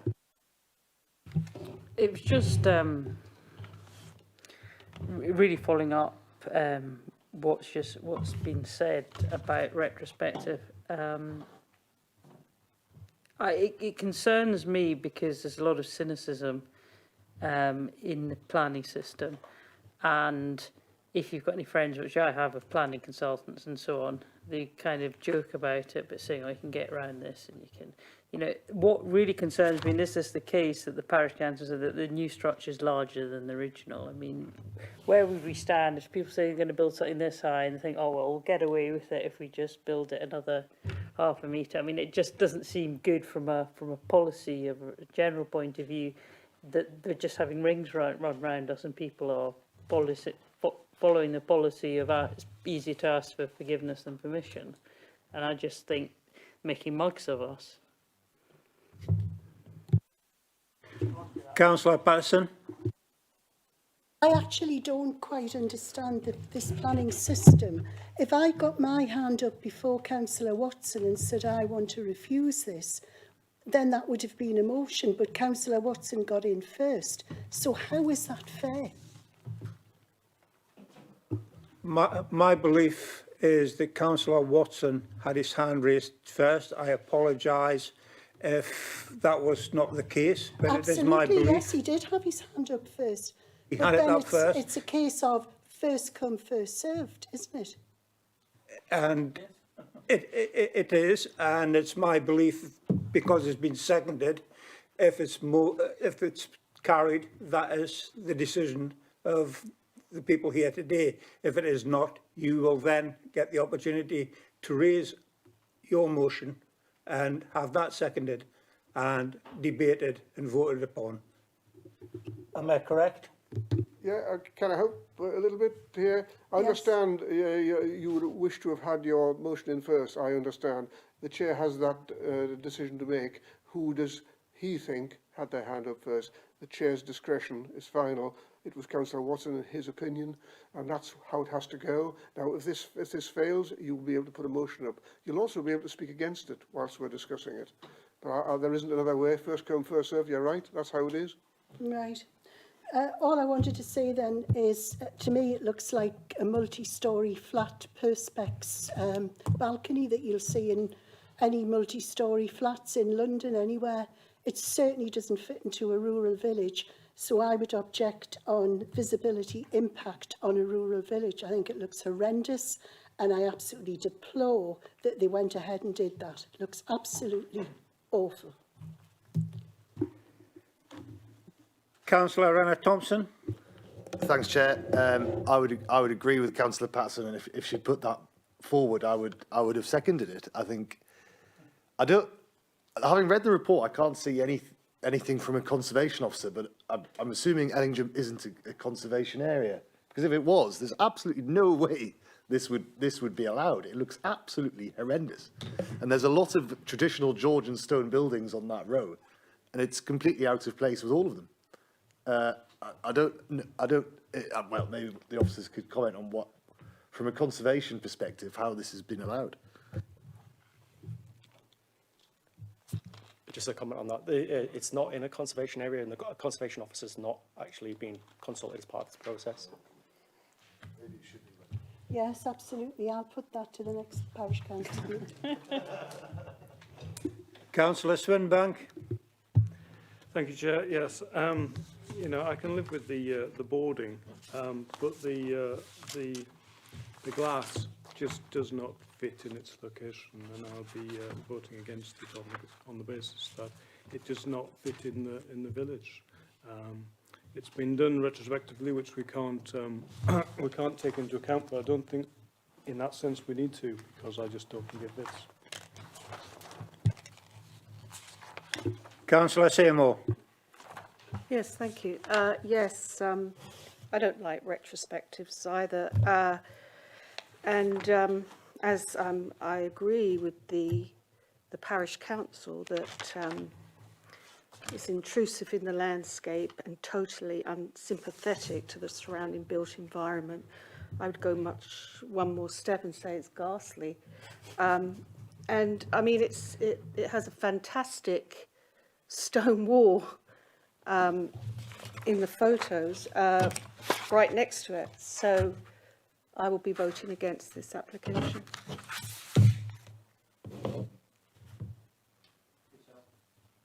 Thank you. Yes, I was one of those who would agree that this had to come to committee because I was concerned about the design.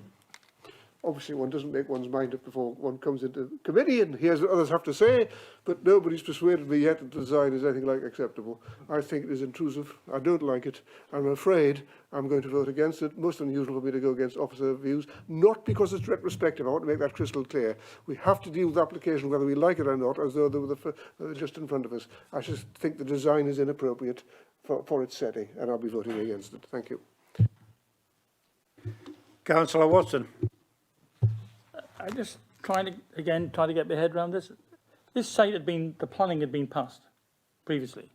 So whether we like the development of the signal box or not, that was passed before.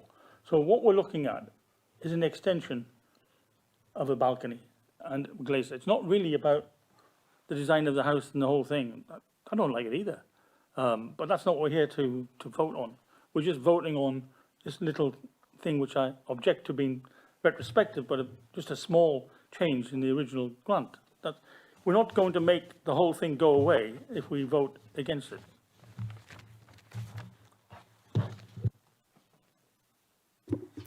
Councillor Clark. How much I like the colour red, I do not agree with the rendered walls being painted red. How much will that stick out?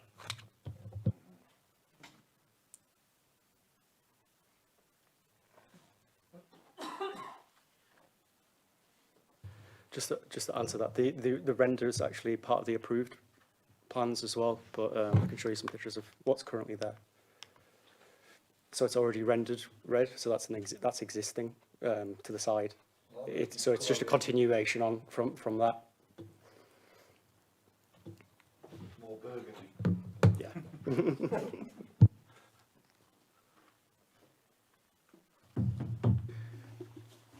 Any other comments? We have a motion before us to approve. So can I ask those in favour to raise their hands?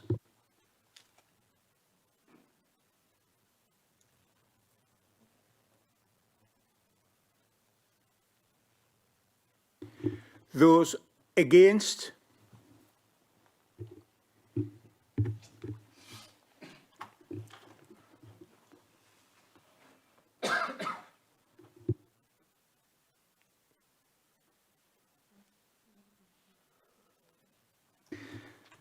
In that case, the motion failed.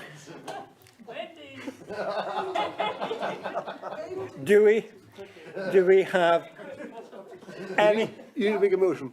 Do we have any other proposals from anybody out there?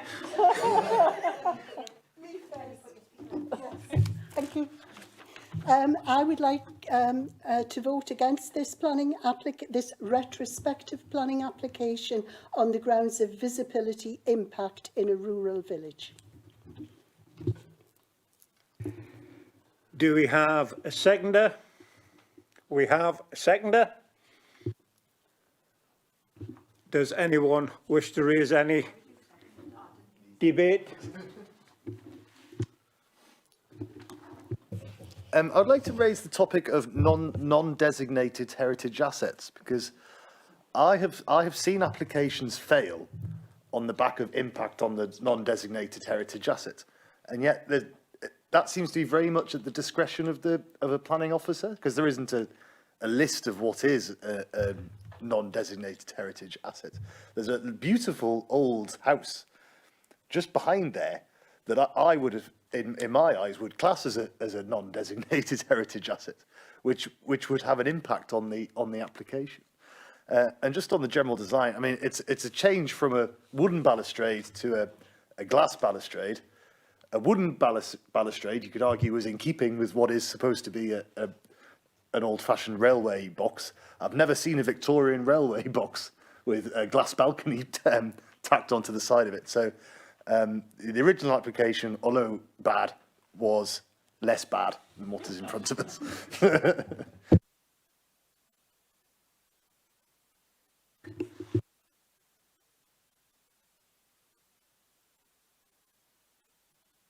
Yes, Councillor Watson.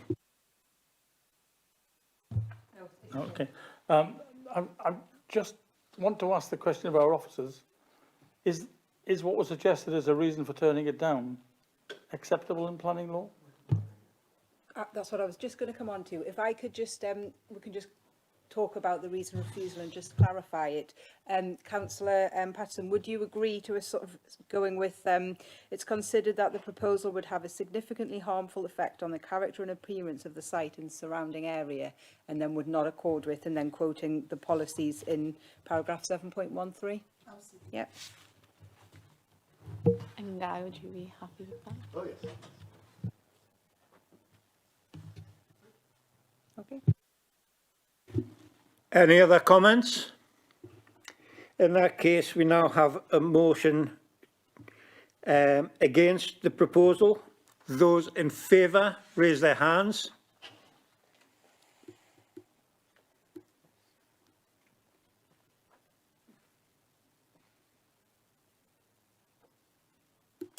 Thank you.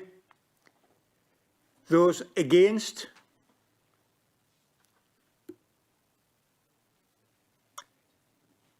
Thank you. Those abstaining?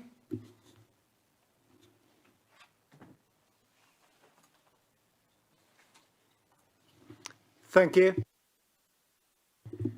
Carried.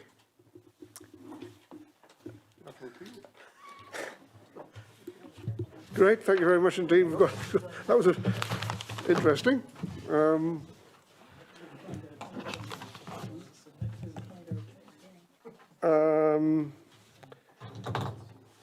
I'll go through item 9, appeals update, information only, the report on the progress of planning appeals, a monthly report which we should note, and how and where have we been successful or unsuccessful. I think as a council we generally have a good record on planning appeals. Section 106, members' information report the agreement, monitoring and collection of Section 106 agreements of the planning process. It's a monthly report and relates to agreements throughout Northumberland during the previous monthly period.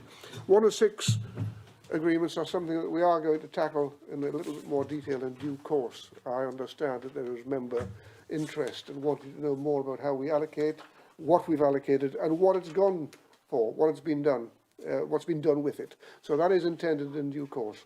Thank you. We're now to public question time. Are there any public... What I missed? I don't know whether you want to have a 5-minute break to allow the other officers to leave. Oh, yes, yes, and actually, that's it. What a really good idea. Shall we have a 5-minute comfort break? Yes, I agree.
Item 11, public question time. Are there any public questions? No, Chair, we've received no public questions. Thank you. We will move on to petitions. Are there any new petitions? Yes, Chair, that we have an e-petition which has been opened, which is about protect our loved ones, remove badgers safely. I didn't quite catch that, I'm sorry. Sorry, it's the protect our loved ones, remove badgers safely, and it's in respect of the cemetery at Berwick. Right. So that's a new petition that's been opened on the, it's an e-petition that's been opened. Oh, do you know when have we any idea when that came to us? It was a few weeks ago it was actually opened. Okay. I'm not quite sure of what date it actually shuts. Right, that's noted. And reports on petitions previously received? No updates, no. And any updates on petitions for which a report was previously considered? No. No. Thank you. Local service issues, and we now move to local service issues where we have a presentation. I call it a presentation or an update, shall I say, and questions can be given by members to Graham and Bob. Who's going to speak first? Graham? The floor is yours. Okay, hi everybody. Slightly different update to my usual report, as David Lawkes is going to cover the LTP schemes in his presentation. Thank you. So just a couple of minor surfacing projects which I've got coming up which won't be covered by David. We'll be carrying out some much needed structural patching work on the Lordenshaw Road near Simonside. That's in early November. Also structural patching on Blakelaw in Alnwick in October, that one is. Did you say structural patching? It said resurfacing. I'm not sure the details, Gordon, to be honest, but it'll be a vast improvement. Right, that could only be the case. Okay, thank you. Okay. And also a minor resurfacing scheme on Albert Road, Spittal, which Georgina's kindly contributed to. Away from the surfacing side, the council continues to deliver a wide range of traffic schemes, including school 20 mile per hour zones, bridges and structure schemes, deal with all manner of complaints and issues, some relevant, some less so. We're still unblocking gullies by the hundreds and filling potholes by the thousands, and the list goes on. One of the biggest schemes we've got ongoing at the moment is the access to the new leisure centre in Berwick, which is causing no end of problems, but still has another 6 weeks to go, unfortunately. Winter services, once again, almost upon us. The teams are working hard in preparation. The grit bin refilling will commence in October. The rotas for gritter drivers are filled by NCC staff. And as usual, we've got farmers and contractors on standby for more challenging events. So that's just a brief update on the highways delivery side. Happy to take your questions. Any questions? Yes, Martin. Thank you, Chair.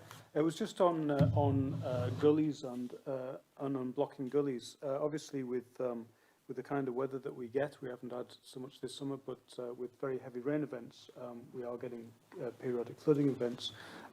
It's just to ask what the kind of planned maintenance of gullies is, and do we have enough capacity to do that within the system? I suppose the answer at the minute, Martin, is we probably haven't got enough capacity, but there is a study going on at the moment, and a report, I believe, is being prepared, which may well result in us getting more resource. Okay, thank you, Graham.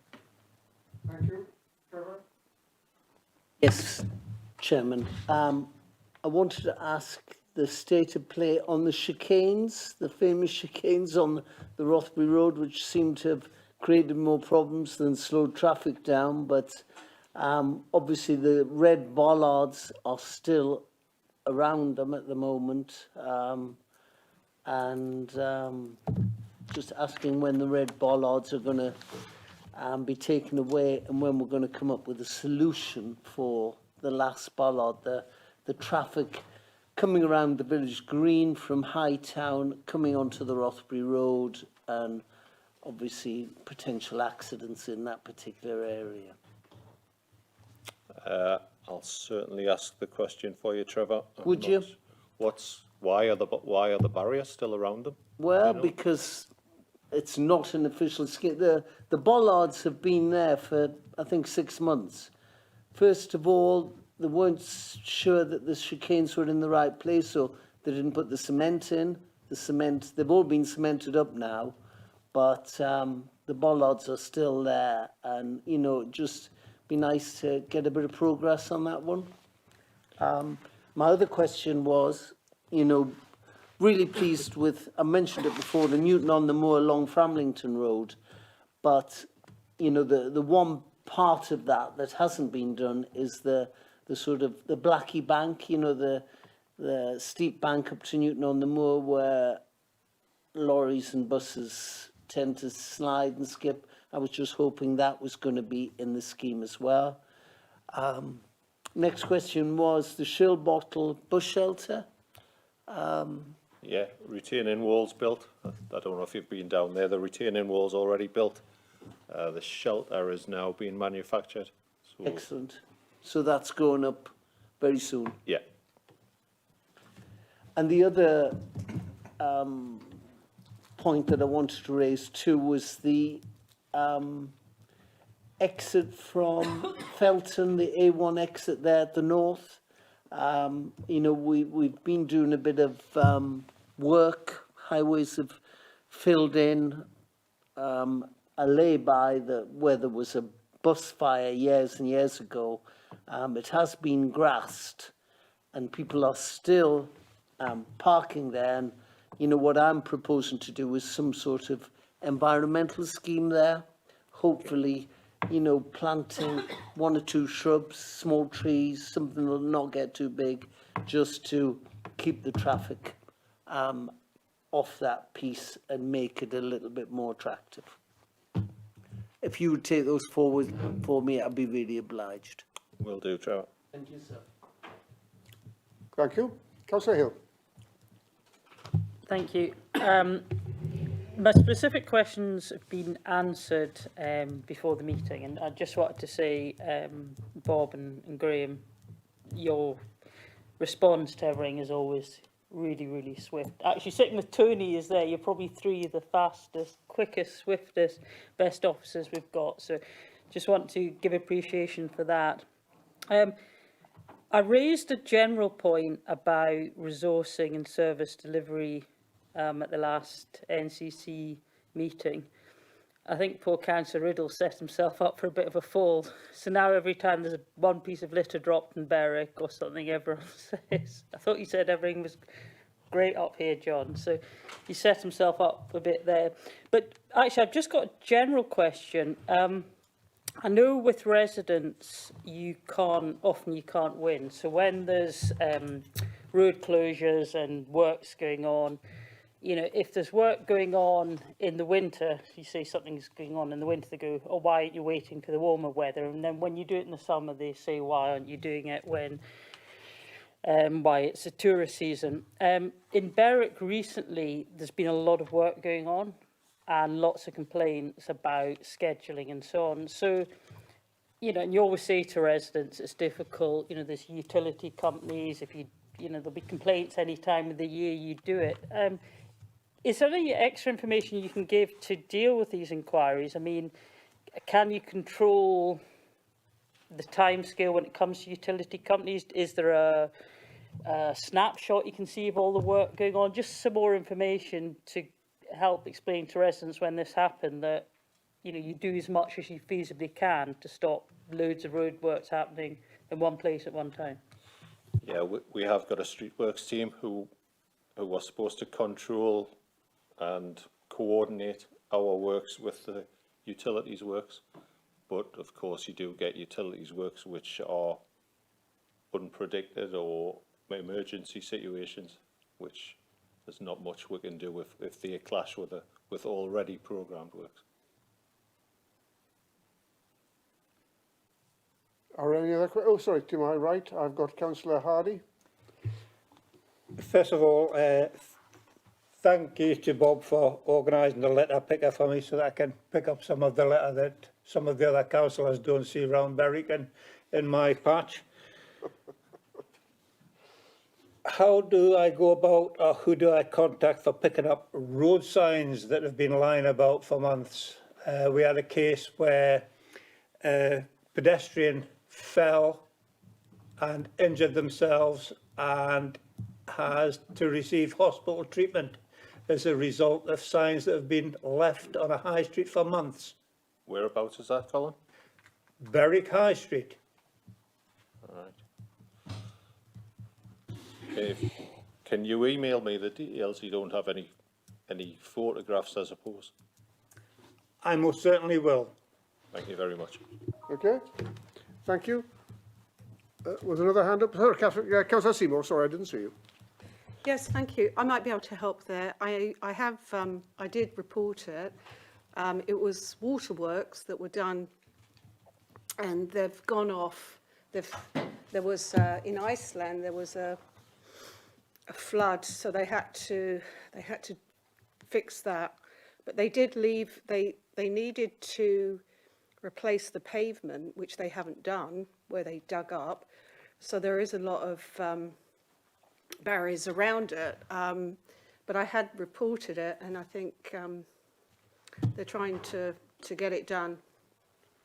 And there's also some other ones down by Smith's. Some signage, traffic signs have been left, so they could be picked up as well. That'd be good. Are they in Northumberland Waters, Catherine, or not? Yeah. Right. Thank you. But I did report it. So Yeah, the ones I'm referring to are more or less outside home base, and considering we have had 3 people fall because of discarded signage, 2 of which have broken hips and 1 of which had a broken arm, I think we need to address the situation. Thank you. That's noted, yes. Thank you. It's in my mind now, and I'm going to come to Councillor Mayor in a moment, if I could just ask her one. And it's not my ward, and Councillor Patterson's going to say, how dare you raise an issue that's in her ward. But I know you don't ride motorbikes, Councillor Patterson, and I know you've resurfaced part of the road from Eglingham to Chanton, and a really nice job. Yet, when I went past Harrop Hall on my motorcycle, I hit the worst pothole I've ever hit in years, and I really had control problems. I was a bit surprised that gap has been left just north of Harrop Hall, if you know where I mean, on the road. It is enormous. It's more than a problem. It's a fissure in the road. It couldn't be worse placed.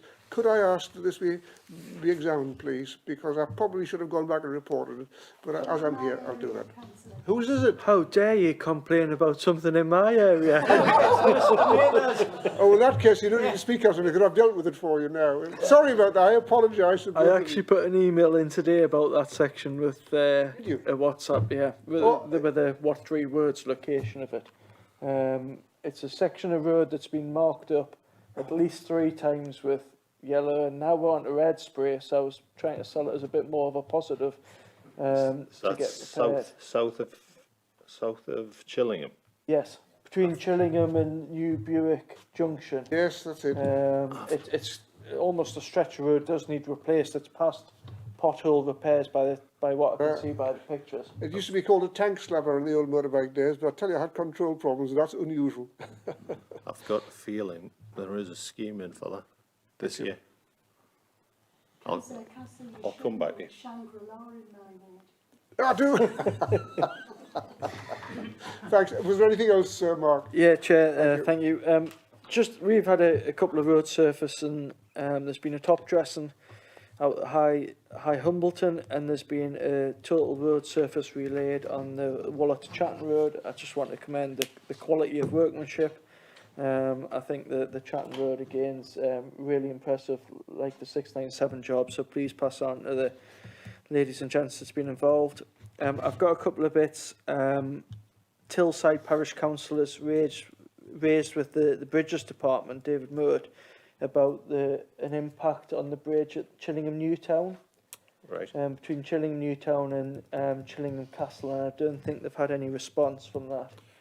But it may need an inspection to see. Do you know when they reported it, Mark? Because Dave's on holiday at the minute. it'll be a fortnight ago, the parish council meeting, so it'll be in the last fortnight. Okay. Where was that, sorry, Mark? Between Chillingham Newtown and Chillingham Castle. I don't know if there's a better name for it. No. Okay. The other thing is the sandbags for the curb that's lower Doddington. Yeah, Is that in hand? it is. I've asked Barry Knox to make that a priority, that curb line. I'll chase it up for you. Okay, thank you. And when you mentioned winter services, I would really like to see an improvement to the gritting for the Kirk Newton Valley. I know it's on the part of the Berwick 2 route, the second route for the Berwick 2 wagon, but it's very much a valley that's under gritted, and we seem to be doing a lot more in valleys up the Kirkwood, but that northern stretch seems to be missing. I have raised it with Mitch. Mick. But Right, Nick. okay. But if we could look at that, please. Thank you. Thank you. I think, oh no, sorry, Councillor Renner Thompson, you had your hand up, pardon me. Mostly all very good. Thank you for everyone for getting Thank you everyone for getting the I had a couple of road closures that were going to happen bang on in the middle of harvest, and we got them put back, and everyone's actually very, very grateful for that. Good. I wasn't so worried about the caravans; they can find their way around, but the 30-ton wagons going everywhere wasn't going to work. On that topic, there's a square of tarmac outside the entrance for Coastal Grains at Belford, which for the last 2 years it gets refilled after harvest, and then come harvest time, the wagons, when they're pulling out of Coastal, this is on Station Road, they just churn it all up again. So it's a rectangular square out the road, and it has been churned up again. Okay. So maybe a more permanent fix there. It does get filled in, and it just sorry. He's commenting on your rectangular square. Yes, my rectangular square. And since we're talking about other people's wards, perhaps the Alnwick councillors and yourself can tell us what's happening with this fence next to the. No. I'm sorry, that is off the agenda. We'll be here all night otherwise. It's all all in over the hands of the legal department. It's all over social media, as Yeah, I'm it sure is. you're aware. People are asking us what it's all about. Just say it's in the hands of the legal department, please, if you're asked. I would not speculate too much. You can express your surprise and astonishment, etc., etc. It is in the hands of the legal department, and I'll be having further discussions tomorrow with that with Joanna. Good. Fence gate. Thank you. Was that? That was all. I've got some further questions when we get on to the LTP. Yeah, fine. Okay, thank you. And I'll move on now to. There's a question from Councillor Hunter. You're quite right. Yes, carry on, Councillor Hunter. Yes, we've actually got a road closure. It's the back road into Ord, which has been extended, I know it's by. I'm just wondering, do we know when it will be opened again? Locally, we call it the Bell Lonnon. It goes off Eagle Road and it goes into Ord Village. It's well used for walkers, which the pedestrians can walk it. But again, and we've got a trench right down the side on the grass verge down Eagle Road, which is all linked to it. Who's working there? I think it'll be probably Scottish Power or the electric board, because I think it's worked towards the substation. I think it'd be just handy if I can update them as to when that'll be open. There's one advantage with it being closed at the minute, we've not got any fly tipping on that road. Okay. Okay, thank you. Thanks very much indeed. Was that it? Okay. Sorry, I thought, had you had your hand up? I wasn't sure whether you're taking your glasses off. Did you have your hand up there, Catherine? Yes. Okay. Yeah, just one quick thing, really. I've noticed on Bridge Street there is a notice that the road is going to be closed for a little bit. There was an issue on the old bridge. I'm not sure what was put on the footpath. I'll call it sort of micro stones, just tiny, tiny little stones. But in some areas it failed. The surfacing failed. So I'm just thinking that road closure now might be to replace or to fix that up with the contractor. Is that correct? I'm not aware of that closure, Catherine. Tony Bell's just come back off leave, but I'll chase him up about the surfacing coming off the footpath. Yeah, I think they were going to get the contractor to come back and take a look and put it right. Yes, that's right. Okay, thank you very much indeed. I'll move over to Bob now. Bob, you'll give us an update, thank you, on local services. Cross-cutting remains on target to achieve the required number of cuts in all areas. Seen some challenging periods this year due to near perfect growing conditions. Had a spell of very warm and then wet conditions, and the teams recovered well. The standards are now where we expect them to be. We're currently on cut 11 in Alnwick and Berwick. We're working through our normal schedules, but we'll be moving to leaf hotspots in a month or so. Obviously, if there's any areas where leaf are building up, bring it to our attention, and we'll tackle those as well. Helps keep the gullies clear as well for the guys on the gully tanker. And we're starting to think about when our work schedules.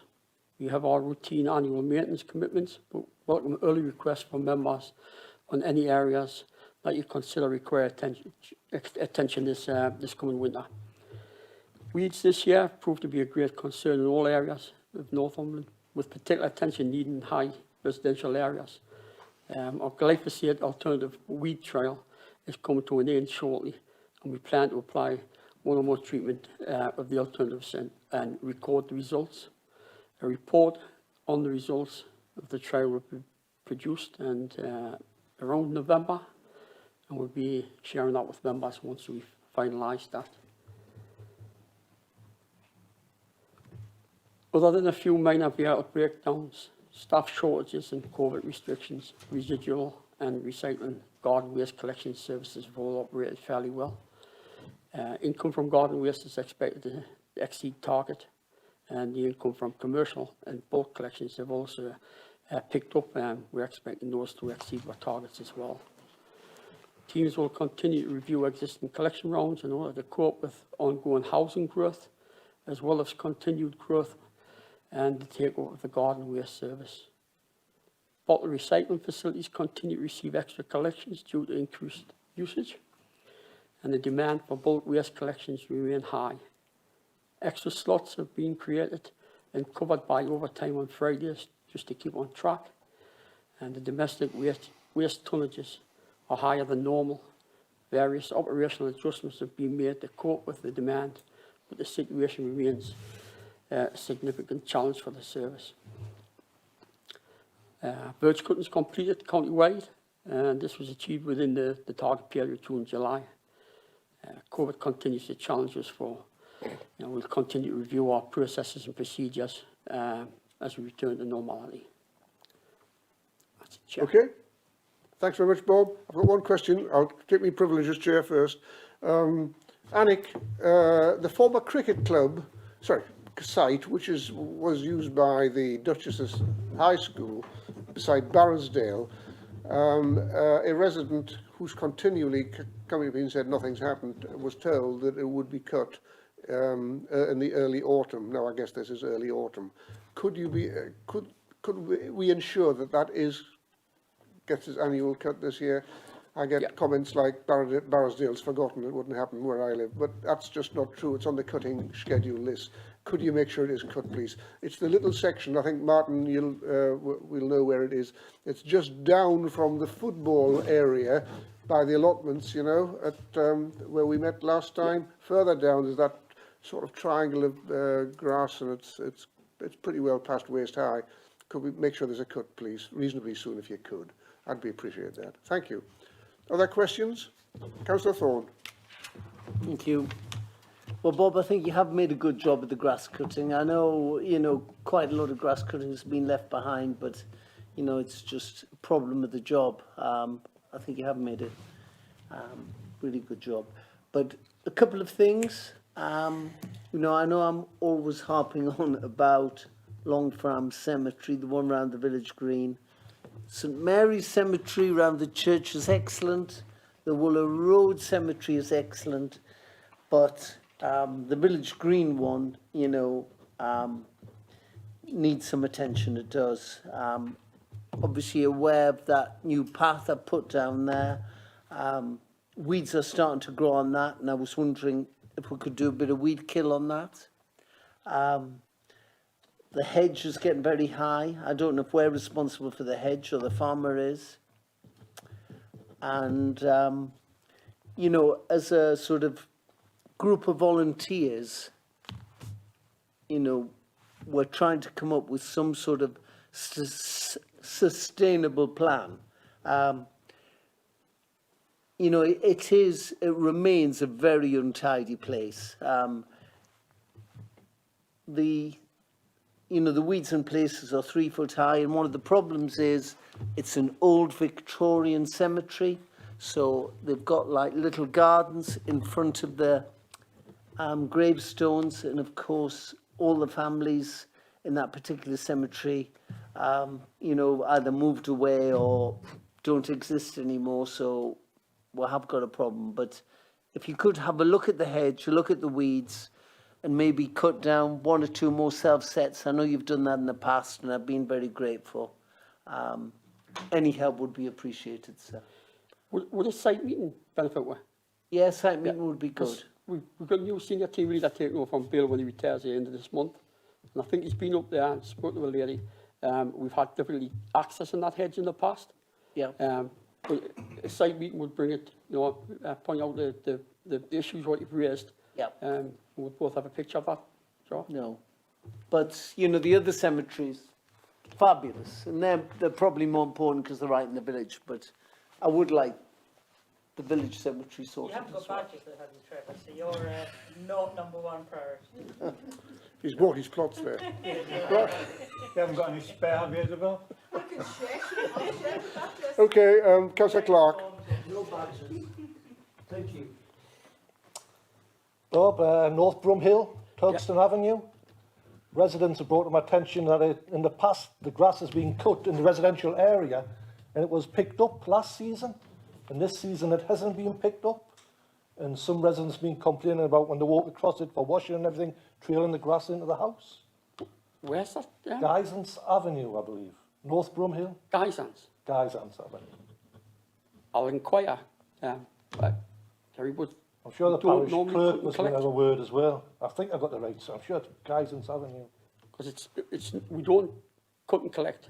That's what I thought, I'm wondering what, you know, if something's happened. I'll check that out. Thank you. Thank you. Councillor Watson. This is perhaps just a little bit different, but I think it would be really nice of this local LAC to say a few words to Bill Pringle. Oh, yes. Who's about to leave, retire from NCC.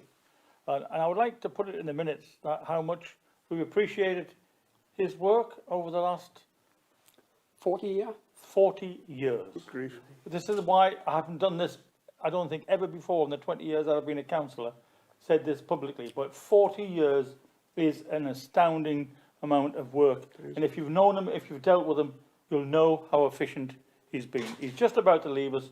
I would ask to be minuted and ask Bob to please tell him that we've said this.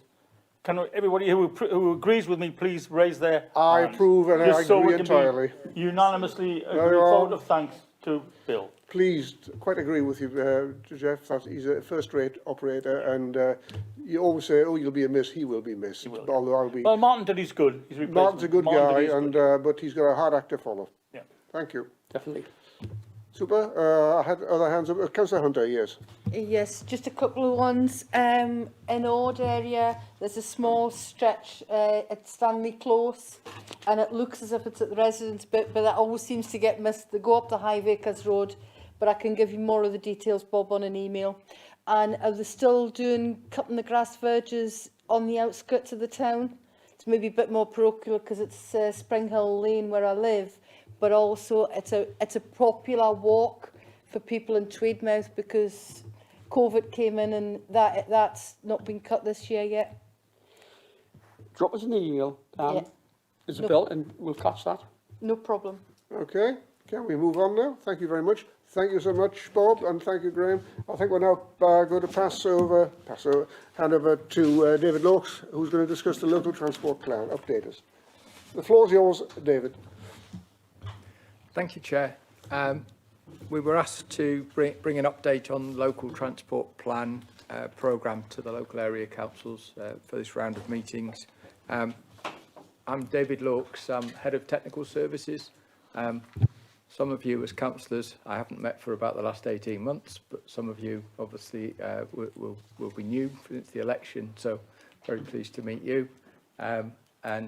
Just to explain, Technical Services in charge of most of the highway activities for the council, not quite all of them, but most of them, and also a number of other related parts of services as well.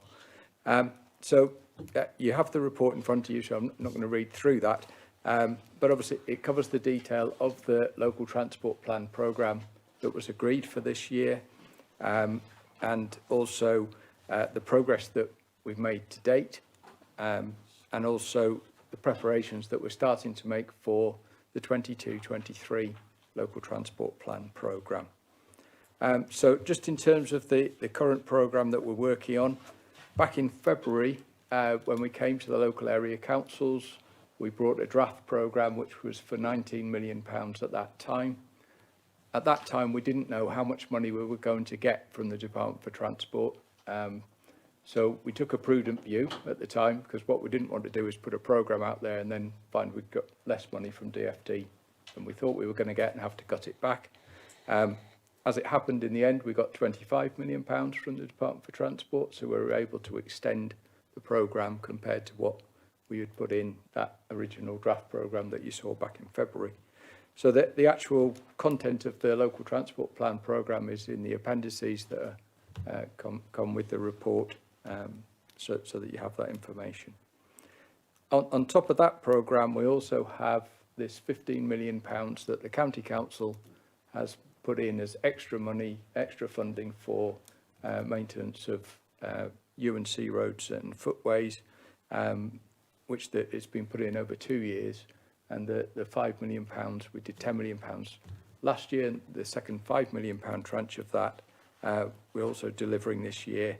And again, that's in the appendices to the report for your information. In terms of progress with the programme, the report sets out the overall progress across the county at the time of writing the report, which was a few weeks ago. But just to give you a bit more flavour of what's happening in your local area council area, we're currently working on around 71 projects on the integrated transport side, which are in the Northumberland local area council area. 21 of those are complete, although some of those are just design studies, etc. But 21 of the individual projects are complete. And they include a whole range of things, but including Togston North gateway signs and markings, safety schemes at Thrum Mill and Debden Mill Bridge on the B6341, Funnick to West Kylo horse warning signs, that's one of the smaller things that we were doing, and Ingram and Branton gateway signage. There's a further 10 that have currently got works orders issued and are currently either have had the works order issue or just at the start of being constructed. So at Lucker, footway and street lighting scheme, that's the works order has been issued and ready to go. The pedestrian crossing at the leisure centre in Berwick, I think that one's just underway and started. And then Victoria Terrace in Alnwick, the pedestrian crossing there, that one's the works orders issued for that one as well. So there's 10 of those. There's another 34 that are in the design process. Whole range again of things. Some that are long-standing and that we're still trying to progress. Things like the Berwick Road in Wooler, the footway there. That's been a problem with the utility company, but that is coming through. St James's Roundabout, West Street in Berwick, traffic management, a number of 20-mile-an-hour schemes at schools, rural road safety schemes such as at Eglingham and Silverton Lane in Rothbury. And then there's another 6 that are still waiting to get into the chain, to get in through the design office to be programmed. So big program on the integrated transport side. On the maintenance side, there are actually 49 schemes in the Northumberland area. We've actually completed 30 of those already, which is good. 10 of those are surface dressing schemes, which we've completed, and 5 of them are microsurfacing schemes in a variety of places. There's another 15 resurfacing schemes, which we've also completed, and we've also completed the Berwick Old Bridge scheme, which was obviously one of the major schemes that we were doing, came in from last year through to this year. There's another 10 that have the works orders issued across a whole range of places, and they'll be coming soon. The ones I've got here are High Truett to Netherton on the C176, Bamborough to Glenroram on the B1341, Swollen Mill to Long Framlington on the B6345, and Rock Midstead's U3089. So most of the maintenance schemes are getting through to works orders, but there are another 6 that are in the design phase still to be done and to come forward. So there's a lot of activity happening. There's a huge programme to get through. We are working through all of that. Sometimes, particularly with the integrated transport ones, they do take some time.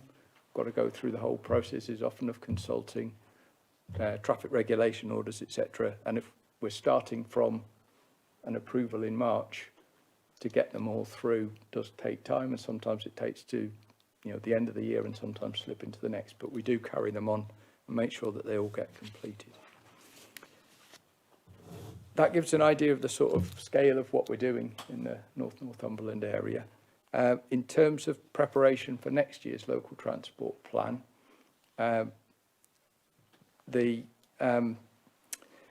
we're still awaiting information from the Department for Transport about how much money we are likely to get in next financial year, and we won't hear anything until after the government spending review's been completed.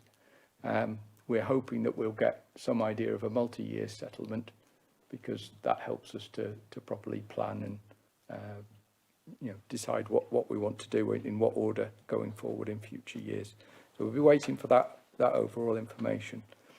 But letters were sent out to county councillors and to town and parish councils in July to ask people to put forward their priorities that they think should be considered for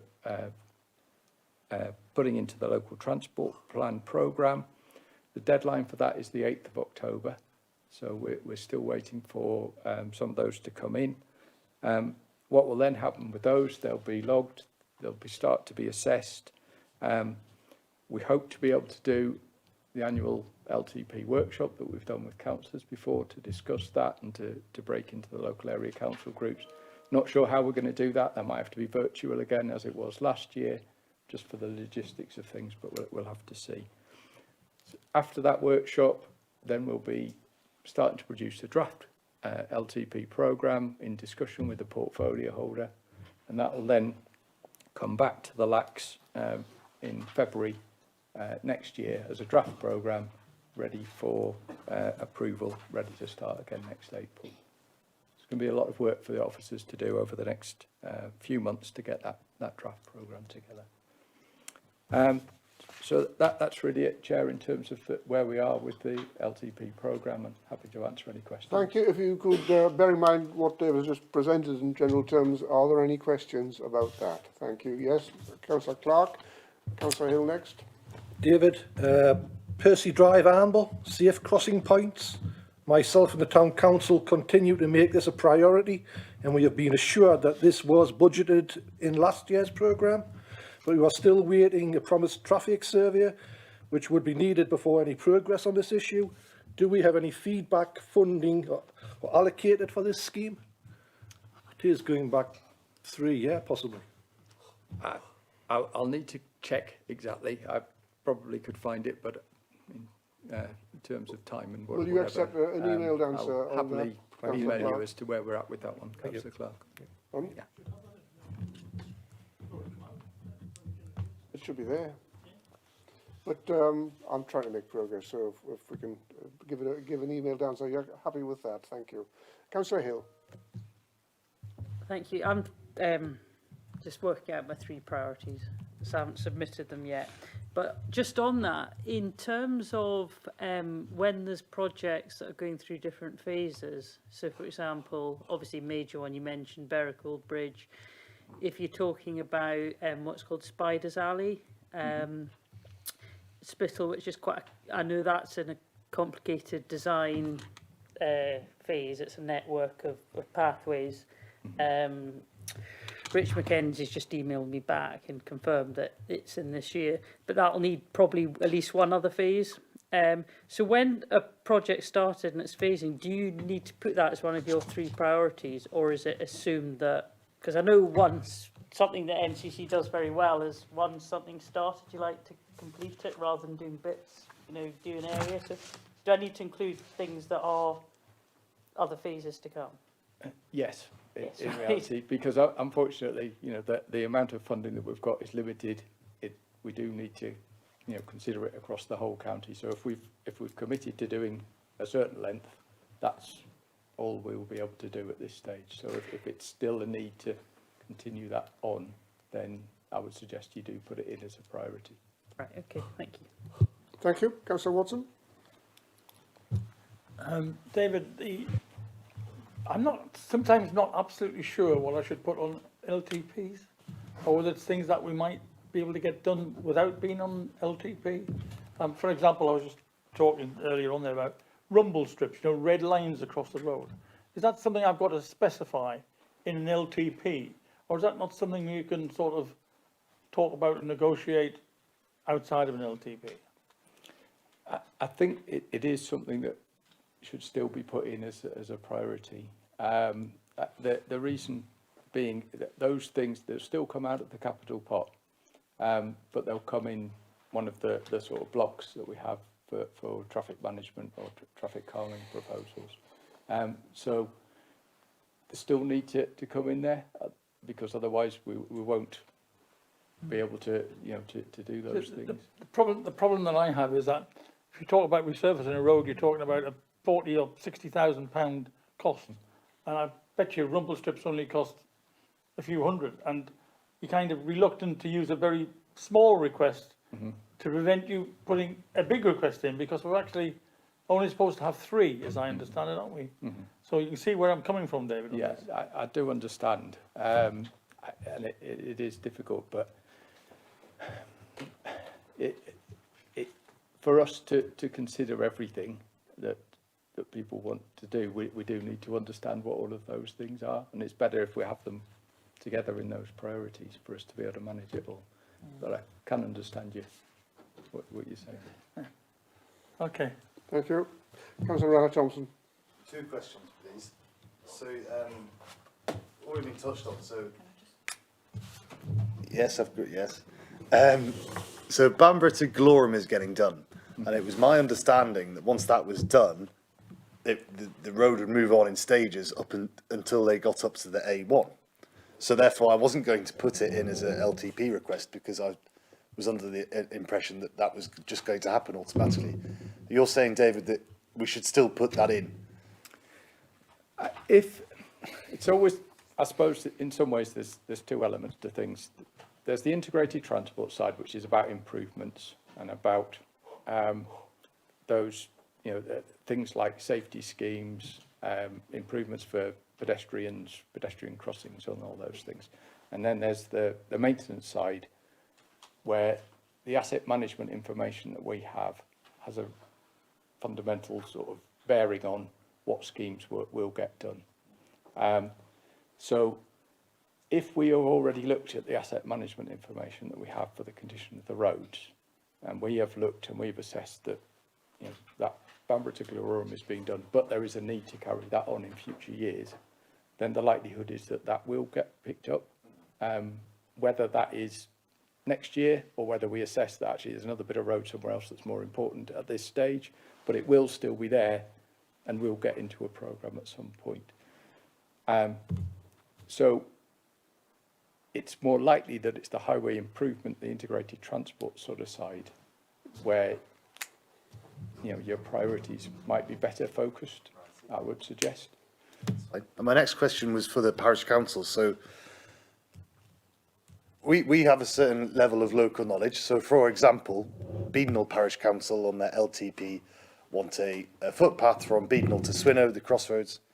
You would look at that and think that's horrifically expensive, but they're going to submit their supporting information, which says they know that there used to be a footpath under there, and all it really needs is the topsoil cleaned off, and there's already a tarmac path there, which will drastically reduce the cost of doing it.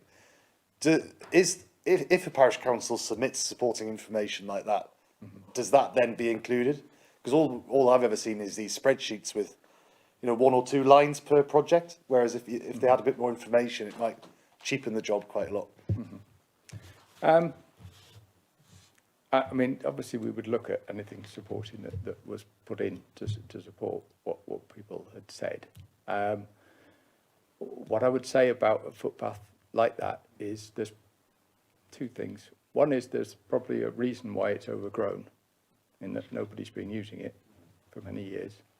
And secondly, if it is overgrown like that, even if there was something underneath it, the likelihood is now that foundation is broken up by the root systems and etc. So it probably doesn't help that much, because we'll probably have to, if we were going to build it, we'd have to excavate it all out probably and reconstruct, I'm guessing. That's fine, as long as they know they're not wasting their time putting in this extra information. Yeah. Okay, thank you. Councillor Hunter? Yes, just a question is it given more weight if the county council supports the parish ones, or is it more benefit if the county council puts in 3 separate ones, because then you've got more schemes coming forward, but it's trying to get value for money as to which is the best option? You can get 9 from Annick. That's a good question. We would always take your views as county councillors as being very important. So if they support what the parish council says, we will likely take more account of that if it's both the county councillor and the parish council's view. That's an interesting question. I mean, for example, Annick happens to have 2 county councillors members sitting here. We might be able to identify 6 schemes rather than 3 that we both agree about. Yeah, I mean, would it be looked at in that kind of manner, that these are 2 county councillors identified 6 different schemes, even though if we were asked to short them down to 3, we probably could, but why would it not be in the interest of the town that we put 6 forward? But you've got 2 areas, 2 wards basically. I understand that, but we so might... it's the same, isn't it? We might agree that there are 3 that have a priority. I would leave that tactically to yourself. All right, yeah. That's a politician's answer. Okay. Politician. Sorry, yes, we do need progress, don't we? Thank you. That was, I think I've next got Councillor Hardy. Thank you. No. Councillor Mather. You did put your hand up, I thought you did. Councillor Mather, you are next. Thanks, Chair. I'm very new to this as new county councillor, but I've come from chairing a parish council. LTP has been an absolute bane of my life as a chair of a parish council. I think parish councils don't understand them. We've struggled to get any kind of guidance on them. And the one that we did win 4 years ago still hasn't had a spade in the ground. So I'm not a great LTP lover, I'm afraid. This last year, working with Robin McCarthy, I've been getting them out to parish councils, trying to educate parish councils on how to do an LTP. And I think that's been very beneficial. And I think going forward, town and parish councils should have more information given to them, because I've been to definitely 2, if not 3, that's never filled one in before because they didn't really understand it. And this thing came through an email again. Do you know what this is? You know, so that's really quite scary that areas aren't getting represented because they just don't know about it. And just to push what Guy said about the extra information, I think that's what's come out with myself and Robin going around town and parish councils, that the local knowledge is really important. And also it might save your team some work. So instead of just having a one-liner, what's your priority, make the town and parish councils get invested in the process, ask the questions, maybe 5 or 6 questions per topic about how it's going to meet the criteria, and I think you might get more accurate results out of that. So let the more local voice put the information into the process, because at the minute I'm not sure I agree with it. It might be easier if, and I go to the town councils, it might be easier if the county councils went to the town and parish councils and said, feed through me what your priorities are. Might make it simpler. That's what I do. Yes, I do that. We do that but rather than taking them from the town parish council, sometimes they put different ones and don't back up the scoring system. If you say go through your county councillor, if you've got any priorities, go to your county councillor. I agree it's a weak area in terms of parish councils, but Annex all right because we're both town councils as it happens, but you can't be, we're not Almouth or Lestbury parish councillors. It's such as Mark and myself, we've got a number. I've got 12. Sorry. I've got 12 parish councils, and although some of the councils are aware of what is involved in a LTP, others aren't. They're not up to speed. Their priorities, once explained through the system, of the likelihood of getting drop in prioritisation, and I think that needs to be explained in a more joined up way between parish councils and county councillors. Yes, you can go along and say I will support you, but you're then having to address what the council should be addressing, and it's only our opinions as what should be their priorities to face the council with. Is that what you're finding? It is, Colin. I mean, I think I've 7 parish councils, and we've got 3 items that we can support. So it is very difficult to try and spread ourselves across the patch. But I just think it's speaking to the parish councils, the items that they're putting in don't meet any criteria in some cases, or they just don't understand LTP. So I think education's really important, and whether additional information or training through us. I mean, I didn't really fully understand it, and I'm trying to explain it to town and parish councils. So it's been great getting Robin out to meet parish councils and look at projects. That's been a great support. But I do think we could work on a better system. Okay, so what we're saying, I think, David, you picked this up, there's a case for putting or ensuring that parish councils are as well informed as possible, and possibly through local members, of the actual process and what they should be looking at to have any chance of success, and how it's prioritised. Could that be noted? Yeah, and dealt certainly. with? I'm happy that's to taken on board. take Thank that you. back, and we'll think about that probably for next year. But Yes, yeah, I agree. Yeah. That's well noted. Thank you. I think that's. Oh, was it? You did, Councillor Seymour. Sorry, you did. Yes, thank you, Chair. Yes, it's just in Berwick. I know a great deal of funding is required for the 400-year-old Berwick Old Bridge, and the first phase has been done now. For the second, there are 5 phases to be done, future phases, to target the masonry, the underside and the sides of this. So the next amount of funding is 450,000 for 21-22, and I'm just wondering when that is basically what I'm trying to ask is the total cost of the whole thing plus the phases. Are you going to wait till you've got the money to finish the rest, or are you going to do it in stages, really? We will be doing it in stages. That's the intention. To try and do it all at once is probably too big a job to do. It's probably easier to do it in stages, and to pick out certain areas, Certain areas where of it. where you're not over the river, and then other areas where you are over the river, and to do it that way. So will there be a stage next year that's going to be done with the 450,000 that's been put aside? The 450,000 for this year, I think, won't be done till later in the year and may well go into next year. So I think we'll do that phase and then be looking for another phase, probably not next year, but the year after that. So it needs a bit more work with the Bridges team just to work that through, but that's the way I think it's looking at the moment. And do you have a total cost for the whole restoration of it, or? No, I don't think so.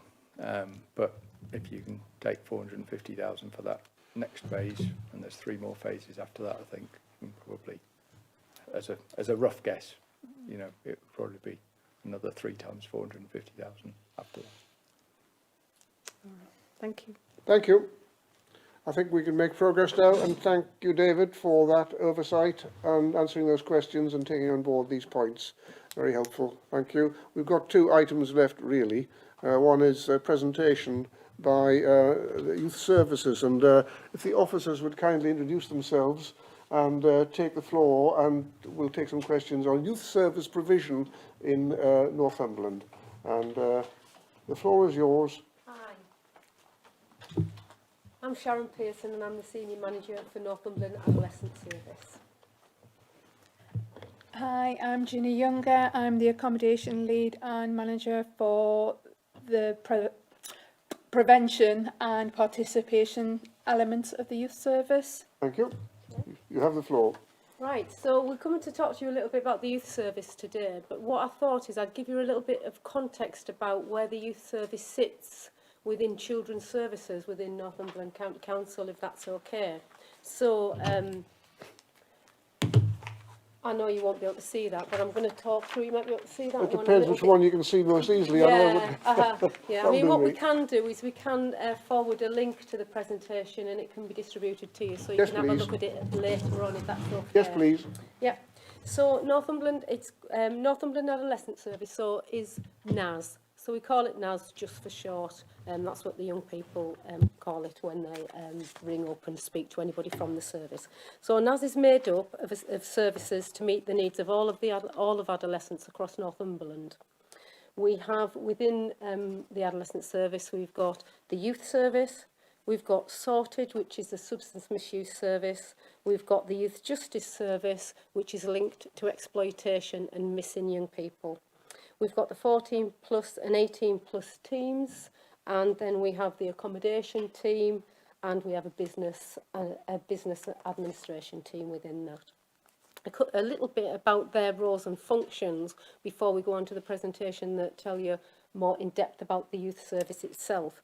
So within the youth justice service part of NAS, within that service we deliver services to young people in both the court and the out of court arena. We've got measures in place to divert young people from entering the court arena, for example, the Divert from Court programme and the Out of Court Disposal Panel. We implement plans to divert young people from offending or to reduce re-offending. And we work with young people within the Youth Justice Service from the ages of 10 to 19. With regards to the exploitation element, this is where an adult takes advantage of a group of children or young people which places them at harm. Our medium to high risk cases are managed through the missing, slavery, exploited and trafficked arena, and that is led by Northumberland, Northumbria Police Force, and I am a co-chair to sit alongside the police with regards to the safeguarding element of those young people presented at what we call MSET. So, missing from home episodes are key indicators of exploitation.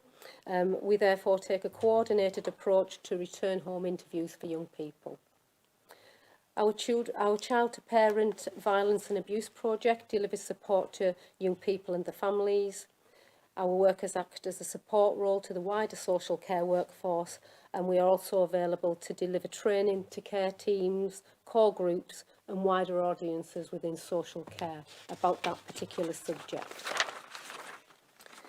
The 14 plus and 18 plus team, they provide support to looked after children, 16 plus children in need and care leavers up to the age of 25. We work in partnership with wider agencies to ensure that there's an appropriate care team supporting each young person to ensure better outcomes for them. We support young people into through the transitions into adult services if appropriate. And we have a transitions protocol in place to support that and work closely with adult safeguarding and adult mental health services. The accommodation team also sits within NAS, and they are responsible for ensuring young people are supported to access accommodation and maintain stability, so to be able to stay longer and settled in their accommodation when they're leaving care.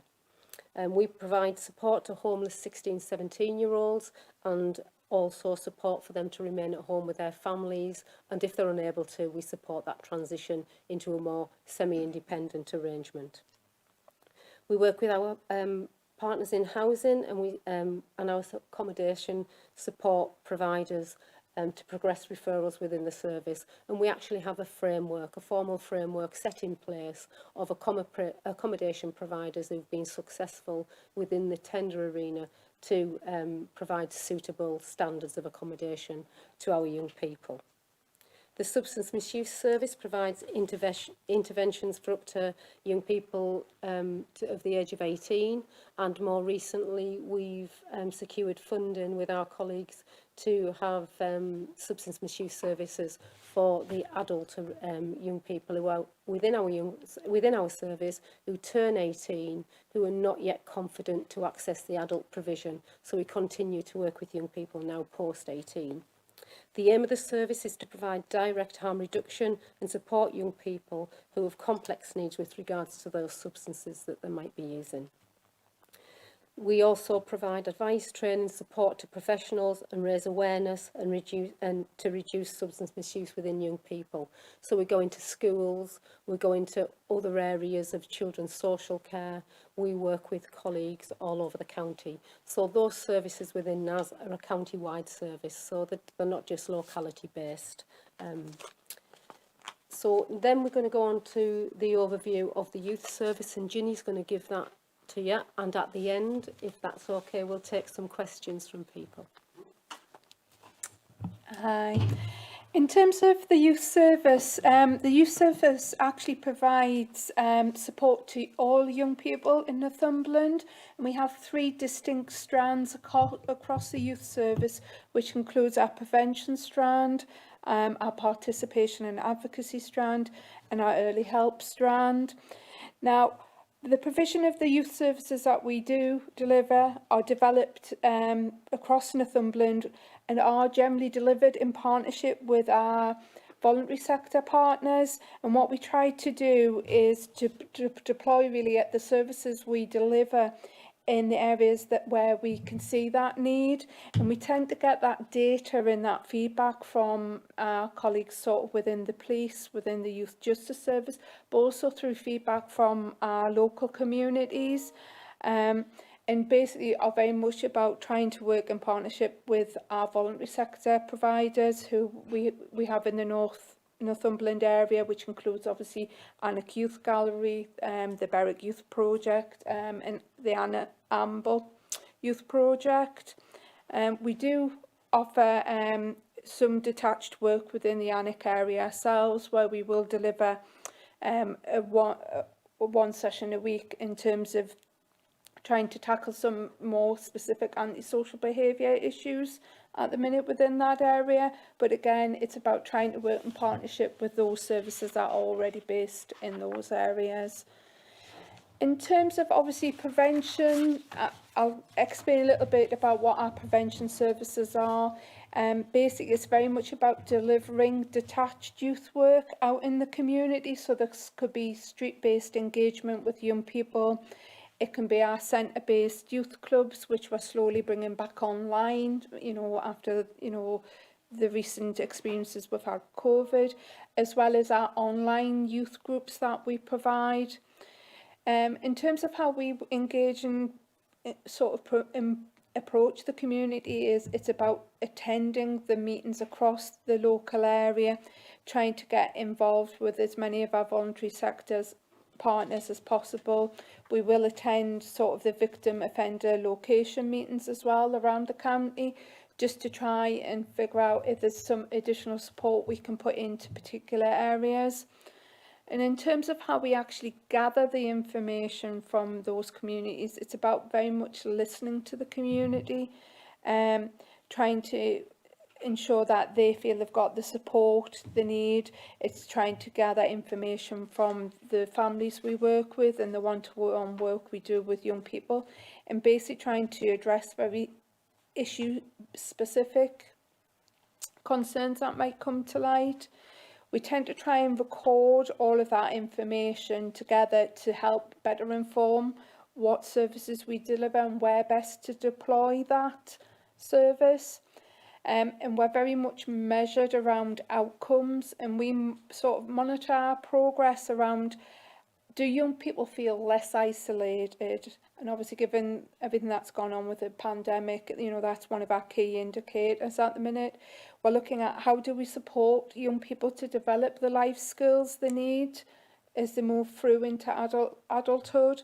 We also want to ensure that young people actually have access to opportunities and experiences which will broaden their horizons and increase their learning opportunities. And as well, giving young people sometimes that space to be able to come to services and be able to explore their own emotional and physical well-being and their own mental health. And as part of that, we continue to try and gather that data to help inform that service. So we will, you know, gather information through Total Mobile, where we have feedback from, you know, the practitioners on the ground who are speaking to those young people. And we'll basically have those discussions on a one-to-one basis with the young people through the services we are delivering to actually determine, well, what new activities do they want to see? What opportunities do they need or want to participate in within their local areas? And then what we try to do is then share that information more widely within senior management and within the corporate parent and advisory group to give an overview of the work that we actually do within the prevention arm. In terms of obviously our participation and advocacy arm, this is very much around engaging in seeking the views of young people and listening to the young people in Northumberland. We have universal participation with young people through our youth cabinet and the youth parliament, and they're very much involved in gathering the views and opinions of young people across the county, and we help them to then put that forward through to the children and young people's plan, which helps again to figure out how do we better engage with young people and listen to what they want us as a wider county council to deliver. We've also supported young people to take part in the Make Your Mark national ballot, which took place last year. And we had over 6,000 ballots cast across Northumberland, which, given that this was a virtual ballot rather than a face-to-face ballot, was still quite an achievement. And as I've touched on previously, we do and are very much involved in the Children and Young People's Plan. In terms of advocacy, we are very much about trying to offer support to young people on a one-to-one basis to ensure that their voice and their opinions are heard, whether that's through their care team meetings or if they have very specific issues that they want to make known to the services that they're receiving. And in terms of performance, we've had 85 referrals have been made in the last 12 months for young people to receive an advocate, and we've been able to offer that advocate to all 85 young people. We also continue to try and seek feedback through the Young People's Feedback Form, and more recently we've had 110 responses directly from young people, and at present they're currently rating the services they receive from the County Council as about 4.72 out of 5, which is really positive, though we do accept that there's probably more work to do to understand things that maybe don't always quite go to plan for young people, and making sure we capture that data as well. We also have had 229 statements through the Mind of My Own app, which young people are able to access in their own right. And again, that allows them to provide feedback about the services they receive, about the plans we put in place for them through, you know, the discussions in their care teams.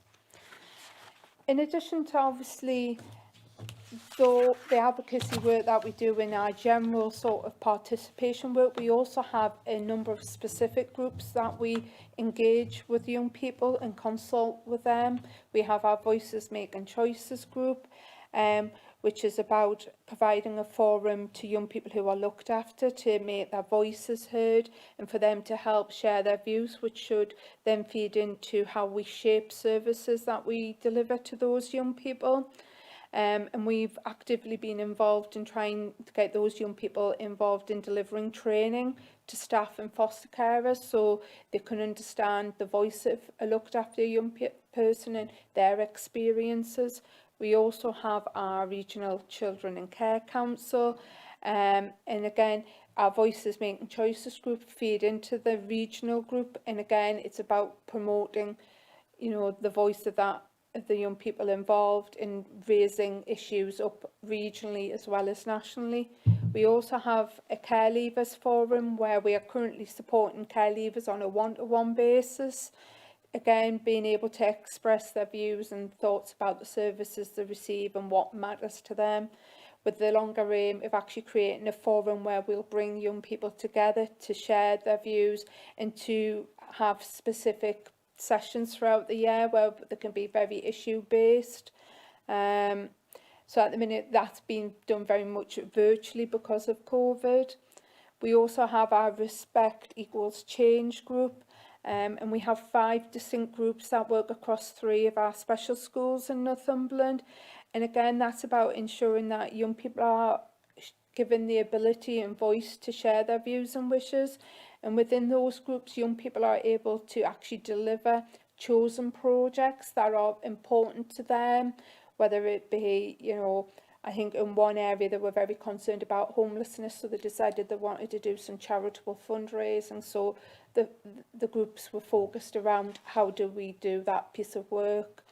But overall, it's about trying to engage with young people and trying to get their views back so it helps to shape, you know, the services we deliver. And we are also as well currently working with the young carers in Northumberland to make sure that young carers have a voice within Northumberland and that services are aware of the support that young people may need and about what support is available to them out there as a young carer within Northumberland. And then the last element of our service is very much our early help service, and that has a sort of a two-pronged approach. We have the missing section of early help, which is about conducting return home interviews for young people who may go missing. And between January and July this year, we had 45 young people and children who went missing on 121 occasions in the county. And this did include some of our looked after young people, young children on child protection plans, as well as those on child in need plans who are also known to services.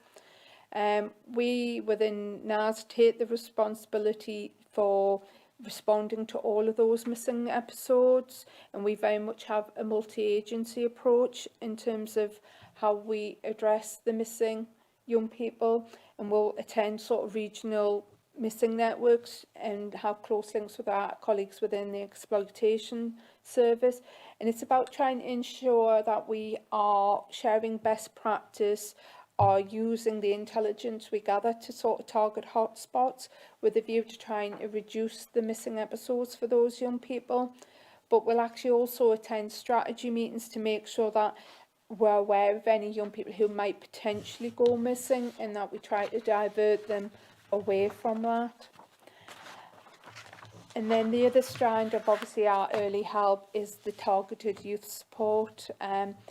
We provide sort of one-to-one support to young people who may be referred in through our inquiry form. We've had 46 inquiries since November last year. Our inquiries come from a wide range of sources, whether that be our social workers, our early help family workers, or our colleagues in the Youth Justice Service. And it's about attending meetings with our wider early help partners and trying to make sure that we're signposting and getting young people into the necessary services that are going to best meet their needs. But we'll also do sort of very small group work with young people and do very specific issue-based group work with them. So I know we've had a group recently who were very interested about online safety and how do we keep young people safe. So we did a workshop around online safety and how, you know, young people can be supported to be safe when they're online.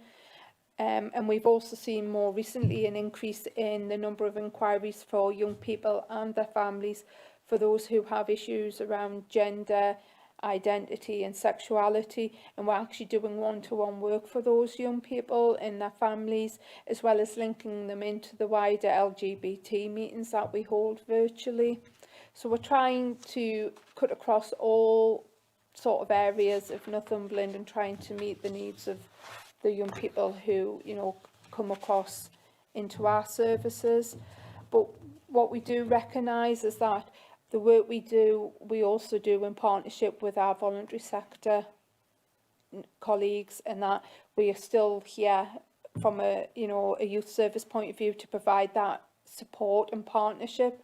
And if we do have any of our colleagues out in the voluntary sector who need support, we're happy to provide advice and guidance. We can help with funding inquiries in terms of how we support the voluntary sector to grow their own services, but we can also provide training and guidance where that's needed, as well as promoting the links to the wider NAS services, such as the accommodation service, our sorted service, or our exploitation services. And we continue to try and work with a number of projects, such as the Amble Youth Project, the YMCA in Northumberland, the Proto Youth Project. I mean, those are only just some of the examples. But again, it's just about trying to support the services that are out there locally, as well as what we deliver through our own services. So that's the overall, where the youth service sits within Northumberland Adolescent Service. So that's overall gives you a wider view of us not just being a youth service, and about how we link into the other service areas. For example, the missing from home and the exploitation, and for the substance misuse service. So it is quite a collaborative working service. So I'm happy now to take any questions, if anybody has any. What I'll do, this is obviously, I'm sorry you've come at the end of a long afternoon's meeting. I do have 3 questions that were given to me by the Gallery Youth Project at Alnwick, and I mentioned them before. I think in fairness, given that they're quite long and complicated questions, I think what I intend to do with those, because they intended to be present, I had invited them to come and ask, and they couldn't. I think I'll email them to you and ask for a written answer. I think that would be the best way, because they are, you know, they're quite long and difficult, and I think, given the short notice that of you seeing them, or me asking now, would it not be better if I was to email them to you and ask for a direct answer? That's fine, but there's a couple I can give you some responses to if you would like that. Yes, the general one was sexual health, it isn't in front of me. What was the other one I mentioned? There was one around cuts to the youth services within Yes. Northumberland that's hit the press recently. Yes, please. There was one around the sexual health services, Yes. and C-card information to be given to young people. And there was one about homeless young people in Alnwick. Yes, well, Yes, I can answer all of them. you can? Go ahead. Would you like me to?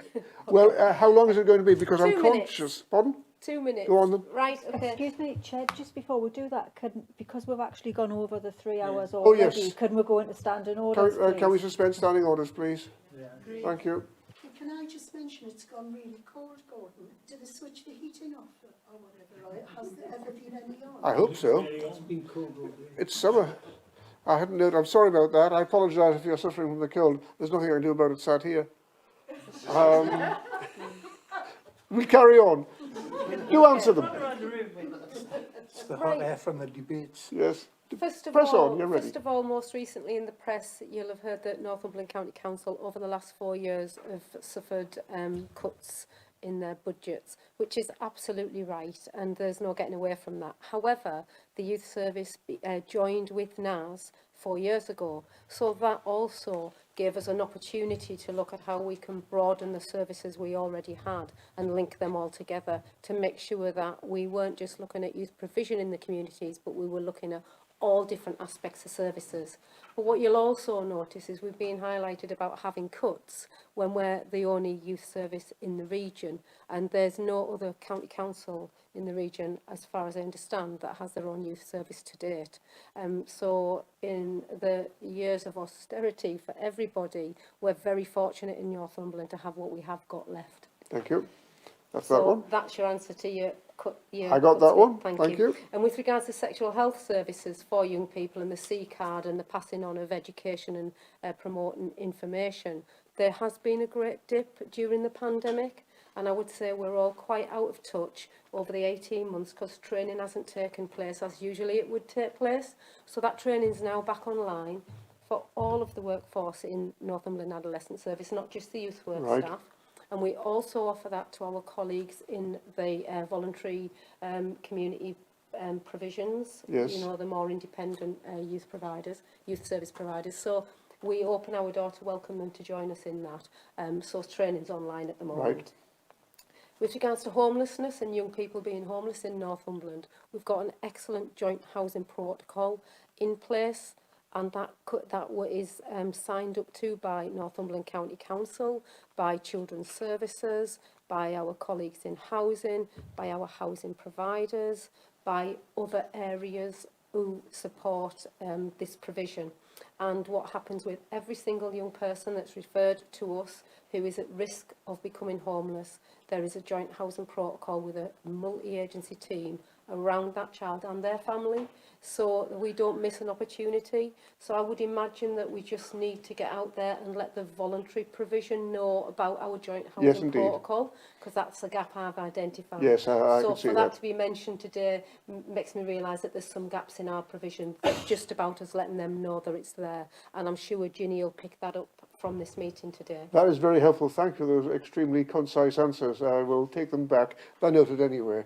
So thank you. Are there any other questions? Thank you, Councillor Watson. I do want to hear your story there tonight. I was chair involved in Amble Youth Project for 20 years almost, and certainly we didn't have a lot of cooperation earlier, and I'm pleased to hear that things are going better now. The one question I've had has been something that niggled us for years: the training of youth officers. Do you do it or not? Because we find we've got volunteers who would want to do things for us, but they're not qualified. And in order to get some training somewhere, it seems to be extremely difficult. We in Northumberland offer volunteer opportunities to people who haven't got the experience of working face-to-face, and we have several volunteers at the moment working with the youth service who are going out doing bits of detached youth work to get some face-to-face experience. With regards to taking them through qualifications, we would if they're employed by us, but we also deliver training to all of our colleagues, if be that safeguarding training, it could be any area of young people, children's development. We do offer that facility, as Ginny said in her presentation. We do deliver training to the individual youth provision, but they have to ask us for it.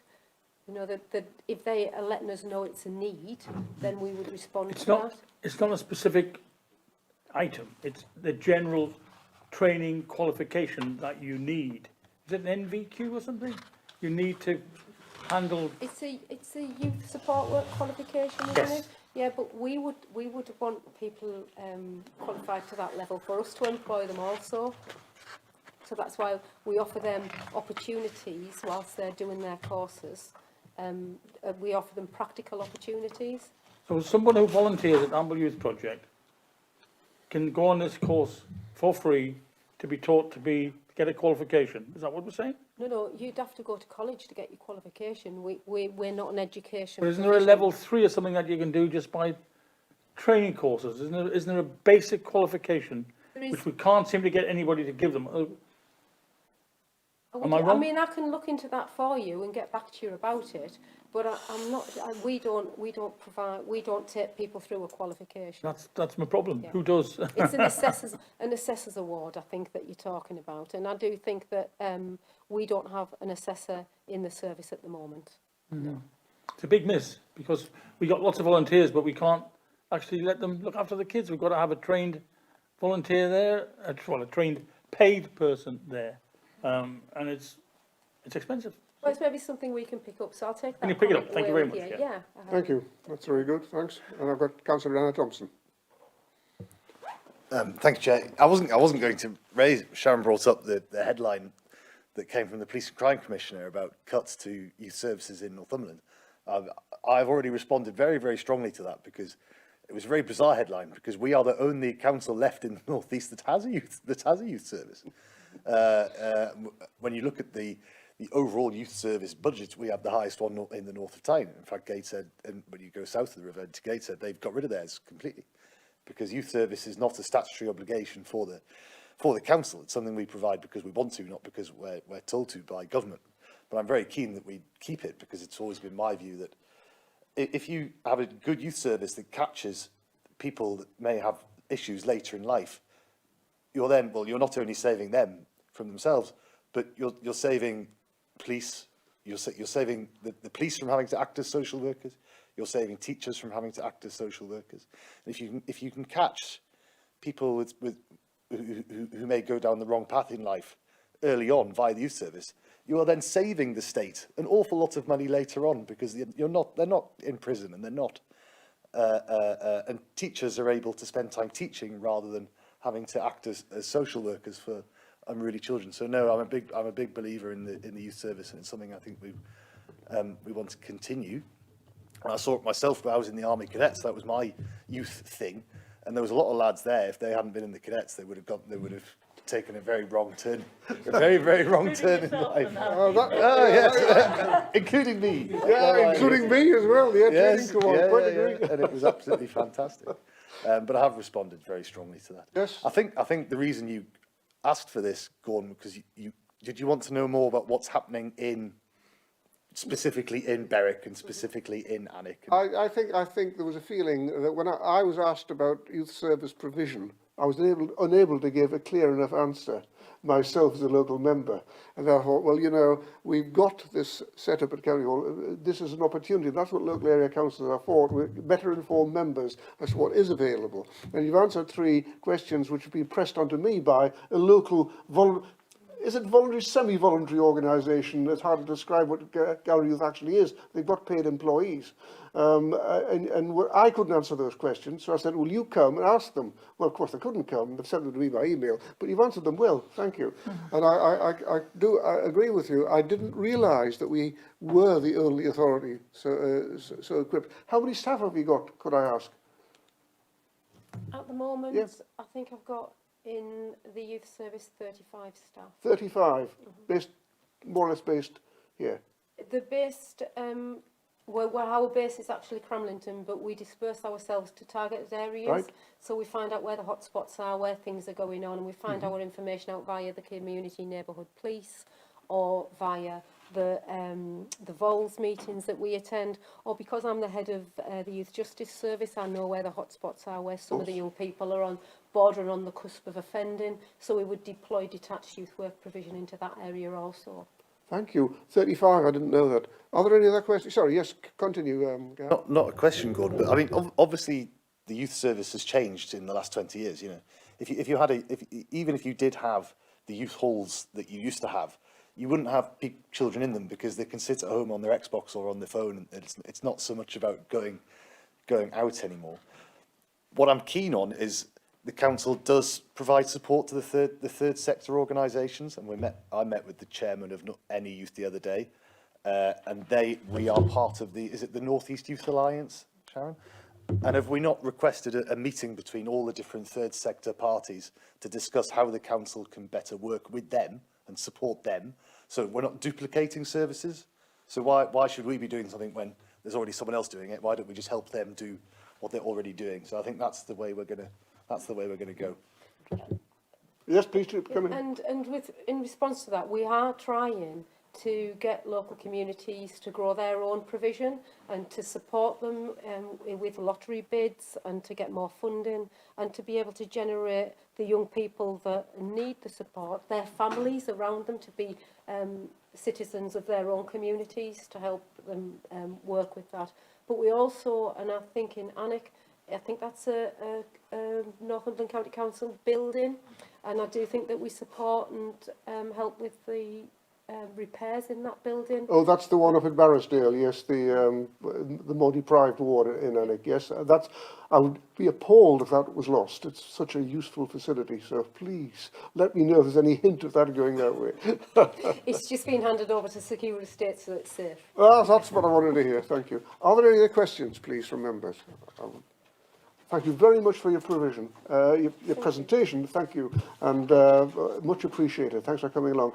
Are other LACs going to receive a similar presentation? We're going round them all. We've got all the dates for November, so we'll be going round everywhere now. So thank you Well for that. done. You've set the ball rolling. I know I on that. did, I know. I'm a nuisance. Thank you so much, though. Thanks for your time, and I Both hope it's of you. been useful to people. It has. Thank you, ladies.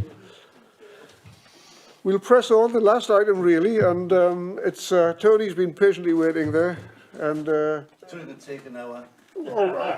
All right, not patiently waiting. Special request from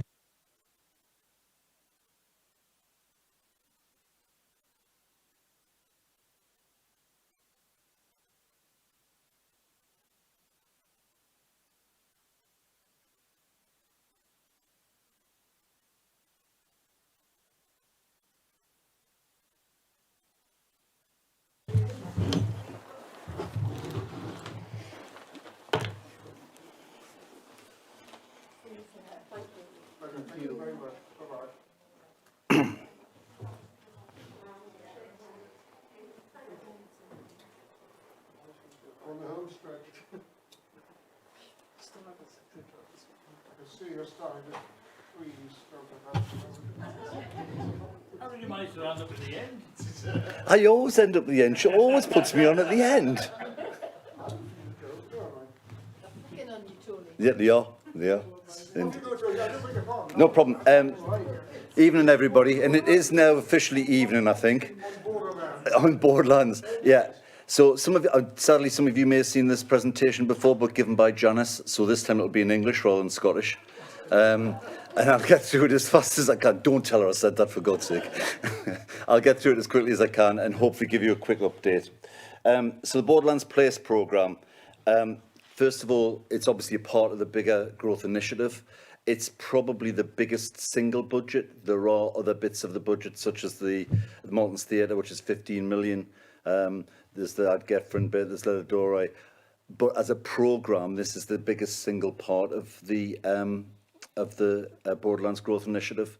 And I'm managing the delivery of it in Northumberland. Of the 350 million, £50 million of it is for the Place programme, and of that 50 million, 30 is allocated to England, 18 million to Cumbria, and £12 million to us. And that's done on head of population. So they've got about 500,000 residents, much to my surprise. I thought we would have as many. But there's 110,000 living. 330 for us, 500 for them. That's the problem. And Carlisle, I had to look this up, Carlisle have got 108,000 alone. So that's where a lot of the difference is. It's a programme, it's an economic programme, it's a capital programme, and that's very important to recognise. And it's looking to address those gaps of places that haven't had funding before. The process, we're just entering stage 2. There's been a long process. We've known about the towns that are potentially going to be supported by the Place programme for some time. And we've had to do an awful lot of analysis of the towns. They were subject to a lot of assessment. I'm told by our economics advisor specialist, the one who does all our stats, that the government's analysis of it was forensic, so they went quite deeply into it. The aim is to produce a place plan for each town. That place plan will be holistic in nature.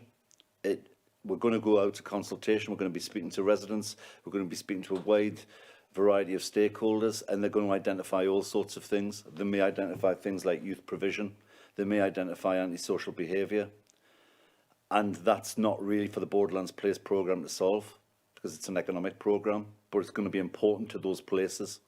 So we'll take all of those comments, all of those projects that people want to put into those individual towns, and look for the funding if we need to.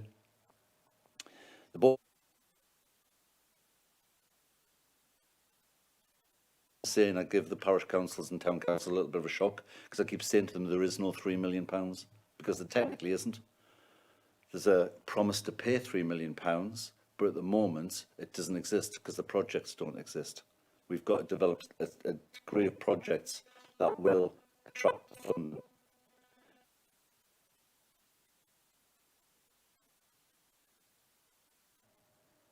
And out of that, we'll get the funds. So the selection process took in 100 towns across the whole of the Borderlands region, of which we had 23. So there's the two words I absolutely hate. We had to do a quantitative analysis, got it right, and a qualitative analysis. The quantitative one was all about the economic stats, unemployment levels, vacancy rates on high streets, the benefit claimants, all the usual economic statistics that we could gather. But that doesn't give us a lot, because for some of the places it's quite small. So we had to do some quantitative analysis beyond that. In Northumberland terms, the 23 towns came out like that. And you'll not be able to read it from there, so I can pick the places out. But fundamentally at the top, and this wasn't the league table that particularly wanted to be the top of, because the ones at the top are the ones most in need, was Newbiggin by the Sea, followed by Blythe and Ashington.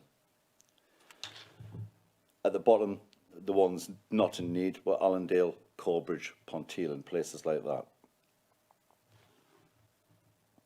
So the bottom ones that the bottom 3 or 4 were taken out as being not in need at that particular time.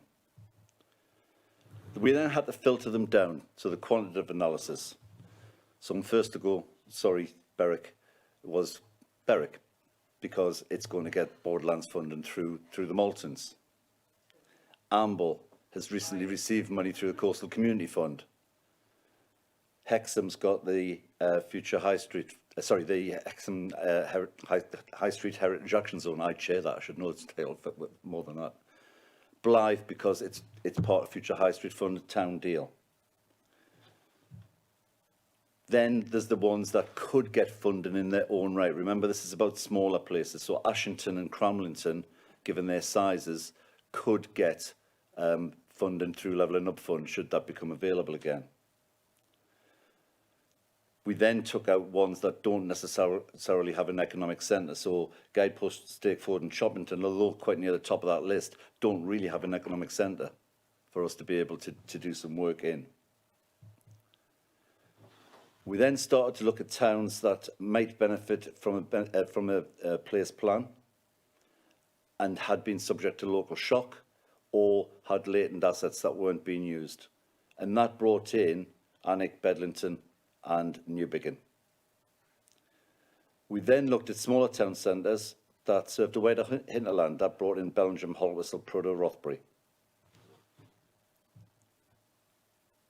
In all, it's £3 million per town. And my maths is still good enough to know that 7 threes is not 12. So there's a bit of a difference there, but we are confident there'll be other funding. The council has intimated that it will support, but there'll be other funds through Borderlands, through Hadrian's Wall, particularly for Holtwhistle and Bellingham. There's an energy programme, and some of those towns may not indeed spend £3 million. Some of them are quite small. It's a 10-year programme. Been saying to the town and parish councils, one town council has already said, when can we have the money? Well, you can't, not yet. It's a 10-year programme. It's got to be done properly. Capacity-wise, we'll try to put them into 2 waves, with Alnwick, Bedlington and Newbiggin being prioritised. Bellingham, Holtwist, Prudder and Rothbury will be next, though in essence we are already talking to all 7, and we're already actively trying to support all 7. So where we're up to, we spoke to all the county councillors individually. We've been to see all of the town and parish councillors. We're in the middle now of starting to do stakeholder mapping. So we will identify all of the stakeholders in the town, voluntary community sector, private sector, whoever they may be. From that, we'll establish a town board. This is exactly the same process that has been used in Blythe and Ashington. Just because they're smaller places does not mean to say the process will be any different. To get money out of government, this is the process we've got to follow. We'll then do a session with, or a number of sessions with the board, and that boards will include town and county councillors and town and parish councillors. We'll do sessions with the board to establish what the vision for the place is, what the objectives for the place is, and think about the kind of activities that might come forward. Very important in the process will be public consultation. We will be going to consultation, probably online still. We had to do online for Ashington and Blythe, and I think that will continue for this year at least. And then we'll develop the place plan. We'll ask for projects to come forward. That's where we are in Ashington at the moment. There's a call out for projects. We're probably going to get 15 to 20 in Ashington. And we expect things that won't fit Borderlands town investment. So it might be things about youth service. It might be things about antisocial behaviour. It could include housing. It could include anything, play parks, a whole range of things that people want to see funded. From that, there'll be further consultation with the public on the projects, and ultimately that will lead to a Borderlands town investment plan. We are not putting any timescales on this. Very clearly, it's a 10-year programme. I say why now. It's a big process. We think the place plans will take at least a year to come together, because we need to talk to people. We want to talk to people. We want to hear their views. So I'm not anticipating that any money will be going out of the Borderlands place programme until at least 2023, maybe into 2024. We're very lucky that we don't have to spend the money by a certain period of time, and that gives the towns the chance to develop their ideas. I think I've rattled through that because of the obvious lateness of the time, but I'm happy to take any comments or questions. Councillor Hill, you need to agree to it. Councillor Hill. Thank you. I'm not doing the usual pick a fight with Alnwick, and you know we've mentioned we have mentioned before, and I think historically it is fair, but there's a perception in Berwick, oh, why does Alnwick get everything? Okay, so I'm looking at this and I was following the logic. So when you're saying places that, because you know Berwick's getting 15 million, and then you're talking about places that, you know, percentage of empty shops who are struggling a bit in size. So in all honesty, I completely follow the logic, and from what I know, I don't know a lot of these places, but Bedlington and Newbiggin do seem like places that I can completely see were prioritised. I couldn't follow the logic with Alnwick. Why Alnwick's been prioritised? I won't answer it. That's your job. Thanks, Chair. The logic with Alnwick would be that, and obviously in terms of Buller with Mark, the fundamental is there's money going into Ad Geffrin, which is what took Wooler out of the, yeah, which I thought you might, which took Wooler out of the list. The difference is that for many years it's got better than it used to be, I have to say, because there's a new chief exec of the garden, but fundamentally there's always been a disconnect in the visitors to Alnwick, in the way that Alnwick Town Centre operates, in terms of the number of people who go to the castle and gardens and then don't go into the town. And that's always been there. You know, Mark Brassel, who's the new chief exec, is very, very pro the town and trying to change that. But there has been that difference between them. So the town centre itself hasn't really seen any investment. So that's part of the reason that Alnwick got there. And what we want to do is try to overcome those historic attitudes that's been there with the garden, with the castle, and move on and try and get an interconnectivity between the two. Whereas with Ardgefferin, obviously we're at the early stages of that, and we can influence that much more readily now than we would have been able to with the garden. Yeah, there's always been a perception that Alnwick, having the Duke's face appears, the castle appears, it must be a wealthy, rich town, the ducal town. Actually, you're quite right. It's got 3 peripheral world-class tourist attractions, it has.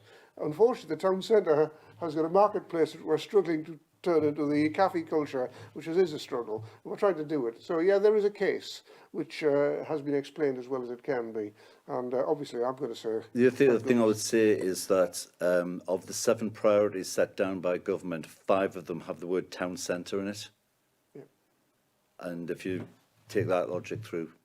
Thank you. Yes, Jeff. Sorry, we virtually on the same subject, although I've had this debate and I've lost, so I accept it. But I've got to ask the question, and it's about Amble, obviously, not about Alnwick or Berwick. How long does the fact that the coastal communities money was given to develop the harbour 10 years ago? Oh, no, about 5 to 6. At least. How long does that prevent them from getting anything else? I don't think it prevents anything else. I think it was just from this programme, Jeff, that we had to look at what towns had already benefited from government funding. And government were quite keen on, we want to try and put the money in places that we haven't put it before. So I'm not saying it would prevent funding of any description. Now, if there was another coastal community fund come forward, I think Shared Prosperity Fund hopefully will come forward next year, which is the, well, it replaces many funds, but Coastal Community Fund being one of them. And if Amble had a project that would qualify for it, it would be welcome to apply for it. So I don't think it's about saying it's embargoed for X number of years or whatever it may be. I think it is just a case of trying to identify places that may not have received funding previously. Okay. And I say I lost the argument, so I'll shut up. But well, I'm just trying to make progress. Councillor Mather? Thank you, Chair. Yep, just to bring up the point about Wooler, I think I've written to Janice and I've had a response. Wooler was knocked out in round 1 because of Ardgefferin getting the funding. I'm fully supportive of Ardgefferin. I'm over the moon that Wooler is getting Ardgefferin, so it's nothing personal against them. But yet Alnwick, who you've given funding to the gardens, you are now giving funding to the town. Now, my argument is in 5, 10, 15 years' time, Wooler's going to be in the same position as Alnwick is in, because these external big pots of money have went to a private business that then sucks away from the town centre, and we have no town centre left. Now, I'm disappointed that the conversation wasn't had earlier. We got told in a press release that we'd been knocked out round 1. We didn't know there was any rounds. That there hadn't been more thought or insight in what you were investing in, what impact did that happen to the community? Because I'm now left with a number of problems that Ardgefferin's going to potentially cause me and no money to fix it. I think that a couple of things. First of all, it wasn't open. There was no rounds open. It had to be internal analysis only because of obviously we had to take that responsibility to make all of the analysis. So there wasn't a round that sort of, it wasn't a knocked out in round 1. It was filters. So there wasn't rounds of bidding or anything like that. In terms of the difference is, you answered it yourself to a degree, in 10 to 15 years, well, if we work hard on the connectivity now, that won't happen. What happened in Alnwick won't happen in Muller. So there is colleagues on the rural growth team, I think that's where Janice will have alluded to in our response to you, that are looking at Wooler High Street and working with people at the university. I think it's at very early stages, Mark. It'll come out over the next few months. About what can be done about connectivity between Ardgefferin and the town, so that the town benefits from the new facility and the jobs that it brings and all the rest of it, and that people walk up that hill into the town after the distillery. So it's to we'll be seeking to prevent a replication of what's happened in Alnwick. And I hope we can. September 2022's opening time. Yeah. There's not a lot of time to be able to get all this in if we get the funding to run this test. So it's just a concern. Yeah, understood. It looks like a final question, if I might make it. In terms of the board that you're talking, oh, did you have a hand up, Councillor Hunter? Oh, well, I've started, but you'll be next. In terms of the board, for example, for organic, all kinds of stakeholders are on this board, including the. Is there a case for strengthening the role of the elected members, by which I mean the local, the parish town council, in finally saying to the county, to you, these are actually what we want. We've heard them ourselves. They're on the board.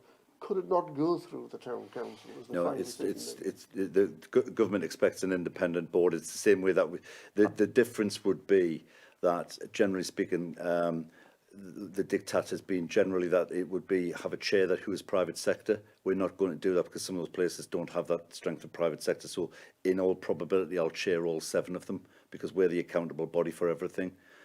The place for the town council and the county councillors will be that they are guaranteed 4 places. In Annex case, 4 places, both county councillors plus 2 of the town councillors will be on the board. So I can say to the town council, who are about to ask this question, that is the government's requirement. Independent. Yeah, I get that. It's the expectation, and we're consistent right across the piece. Yep, thank you. Sorry, Isabel. It was the last question. Thank you, Chair. Just on the Berwick situation, yes, we're grateful of the money coming through for the Maltons, but that's not going to generate a high street that's already got closing shops and a lot of shops that's closed. You know, it's coming in for the arts and culture for the Maltons, and we've also got another shopping centre, you may as well say, opening up at the Morrison's end, which is going to take shops up there. It's going to take people at the high street, so it's going to make the high street even more tired and needing support. Point taken, and there is early discussions about Marygate and what we can do about that. Yep. Okay. You have your hand up very well, Councillor Johnson. I'll permit you to ask a question, despite what I've said. It would be remiss of me if I didn't ask, because the parish council have already been at me about this. Why was Sea Houses not included on the list? Sea Houses, I think, was the level of population that had it out. It also had some coastal community, albeit small coastal community stuff on the go there. And I think it was just levels, the sheer size levels. Aye, but if you ask the parish council, they get note. Okay, right. I think on the word note, I'll say we're going to move on. Thank you very much indeed, Tony. That's super, nicely rattled through and an important subject. Thank you. What you've explained is why it's going to take 10 years to get everything. It's not going to take 10 years. I would suggest to you that it'll be 2 to 3 years before we get it, but it's a 10-year programme. 10-year programme. Thank you very much indeed. I'm going to move very quickly through the rest of the agenda, if I may, which is a rattle through local area council work programme. You've seen that, 7784. I have cancelled the chairman's briefing group, which normally discusses this, because we are, as you know, examining the future of local area councils with a view to making recommendations to Cabinet, etc. So I didn't see the point in having that, so it's been cancelled. Work programmes there. If you ever want anything added to the work programme, like I pressed in youth services provision, just come to me, please, and that can be considered. Pardon? Schools? Yeah. Yeah. Well, do email me, and that'll go to the business chair, of course.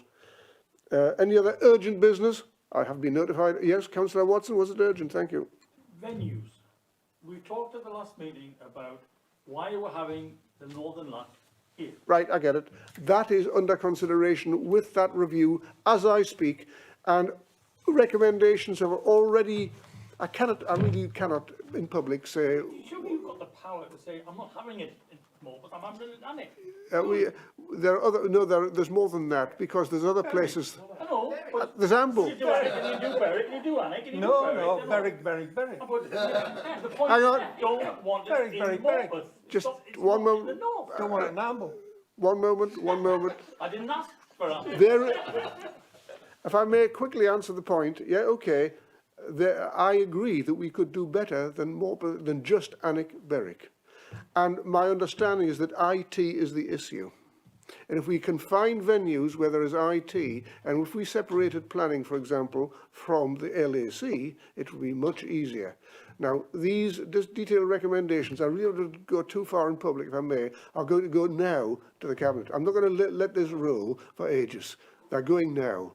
So please understand that I'm looking at this, but I'm not going to change the decision for this month. If it's possible next time, you'll know in good time that we've got to move to Alnwick or Berwick. Thank you, Gordon. I'm pleased with that. But IT wasn't an issue today, was it? We haven't. Are we transmitting? I suppose we are. You are. Well, live streaming, and this is an issue. Why can't we then have a one without IT and have real people? Oh, sorry. That's all right. I was quite happy to know all those people who've been listening to me. Yeah. Okay, what I'm saying is, why can't we have it with real people in a hall, in wherever, but just in the northern Lac area? It's a heck of a thing to ask people from Berwick to come to. I get that entirely. And that is, you know, I assure you that briefing of all chairs was last week, was it not? The other day, actually. Just on Tuesday, thank you. We've had that discussion. I take that point on board, and I'm not empowered to make the decision you'd like me to make at the moment. Right. It's the Chief Executive's power, I'm afraid. And I'm now saying that I've made recommendations to Cabinet, and you'll hear soon enough. Can you let me off the hook with that one at the moment? Yes. Thank you very much indeed. With heating. Heating? I don't have a problem. What's the problem?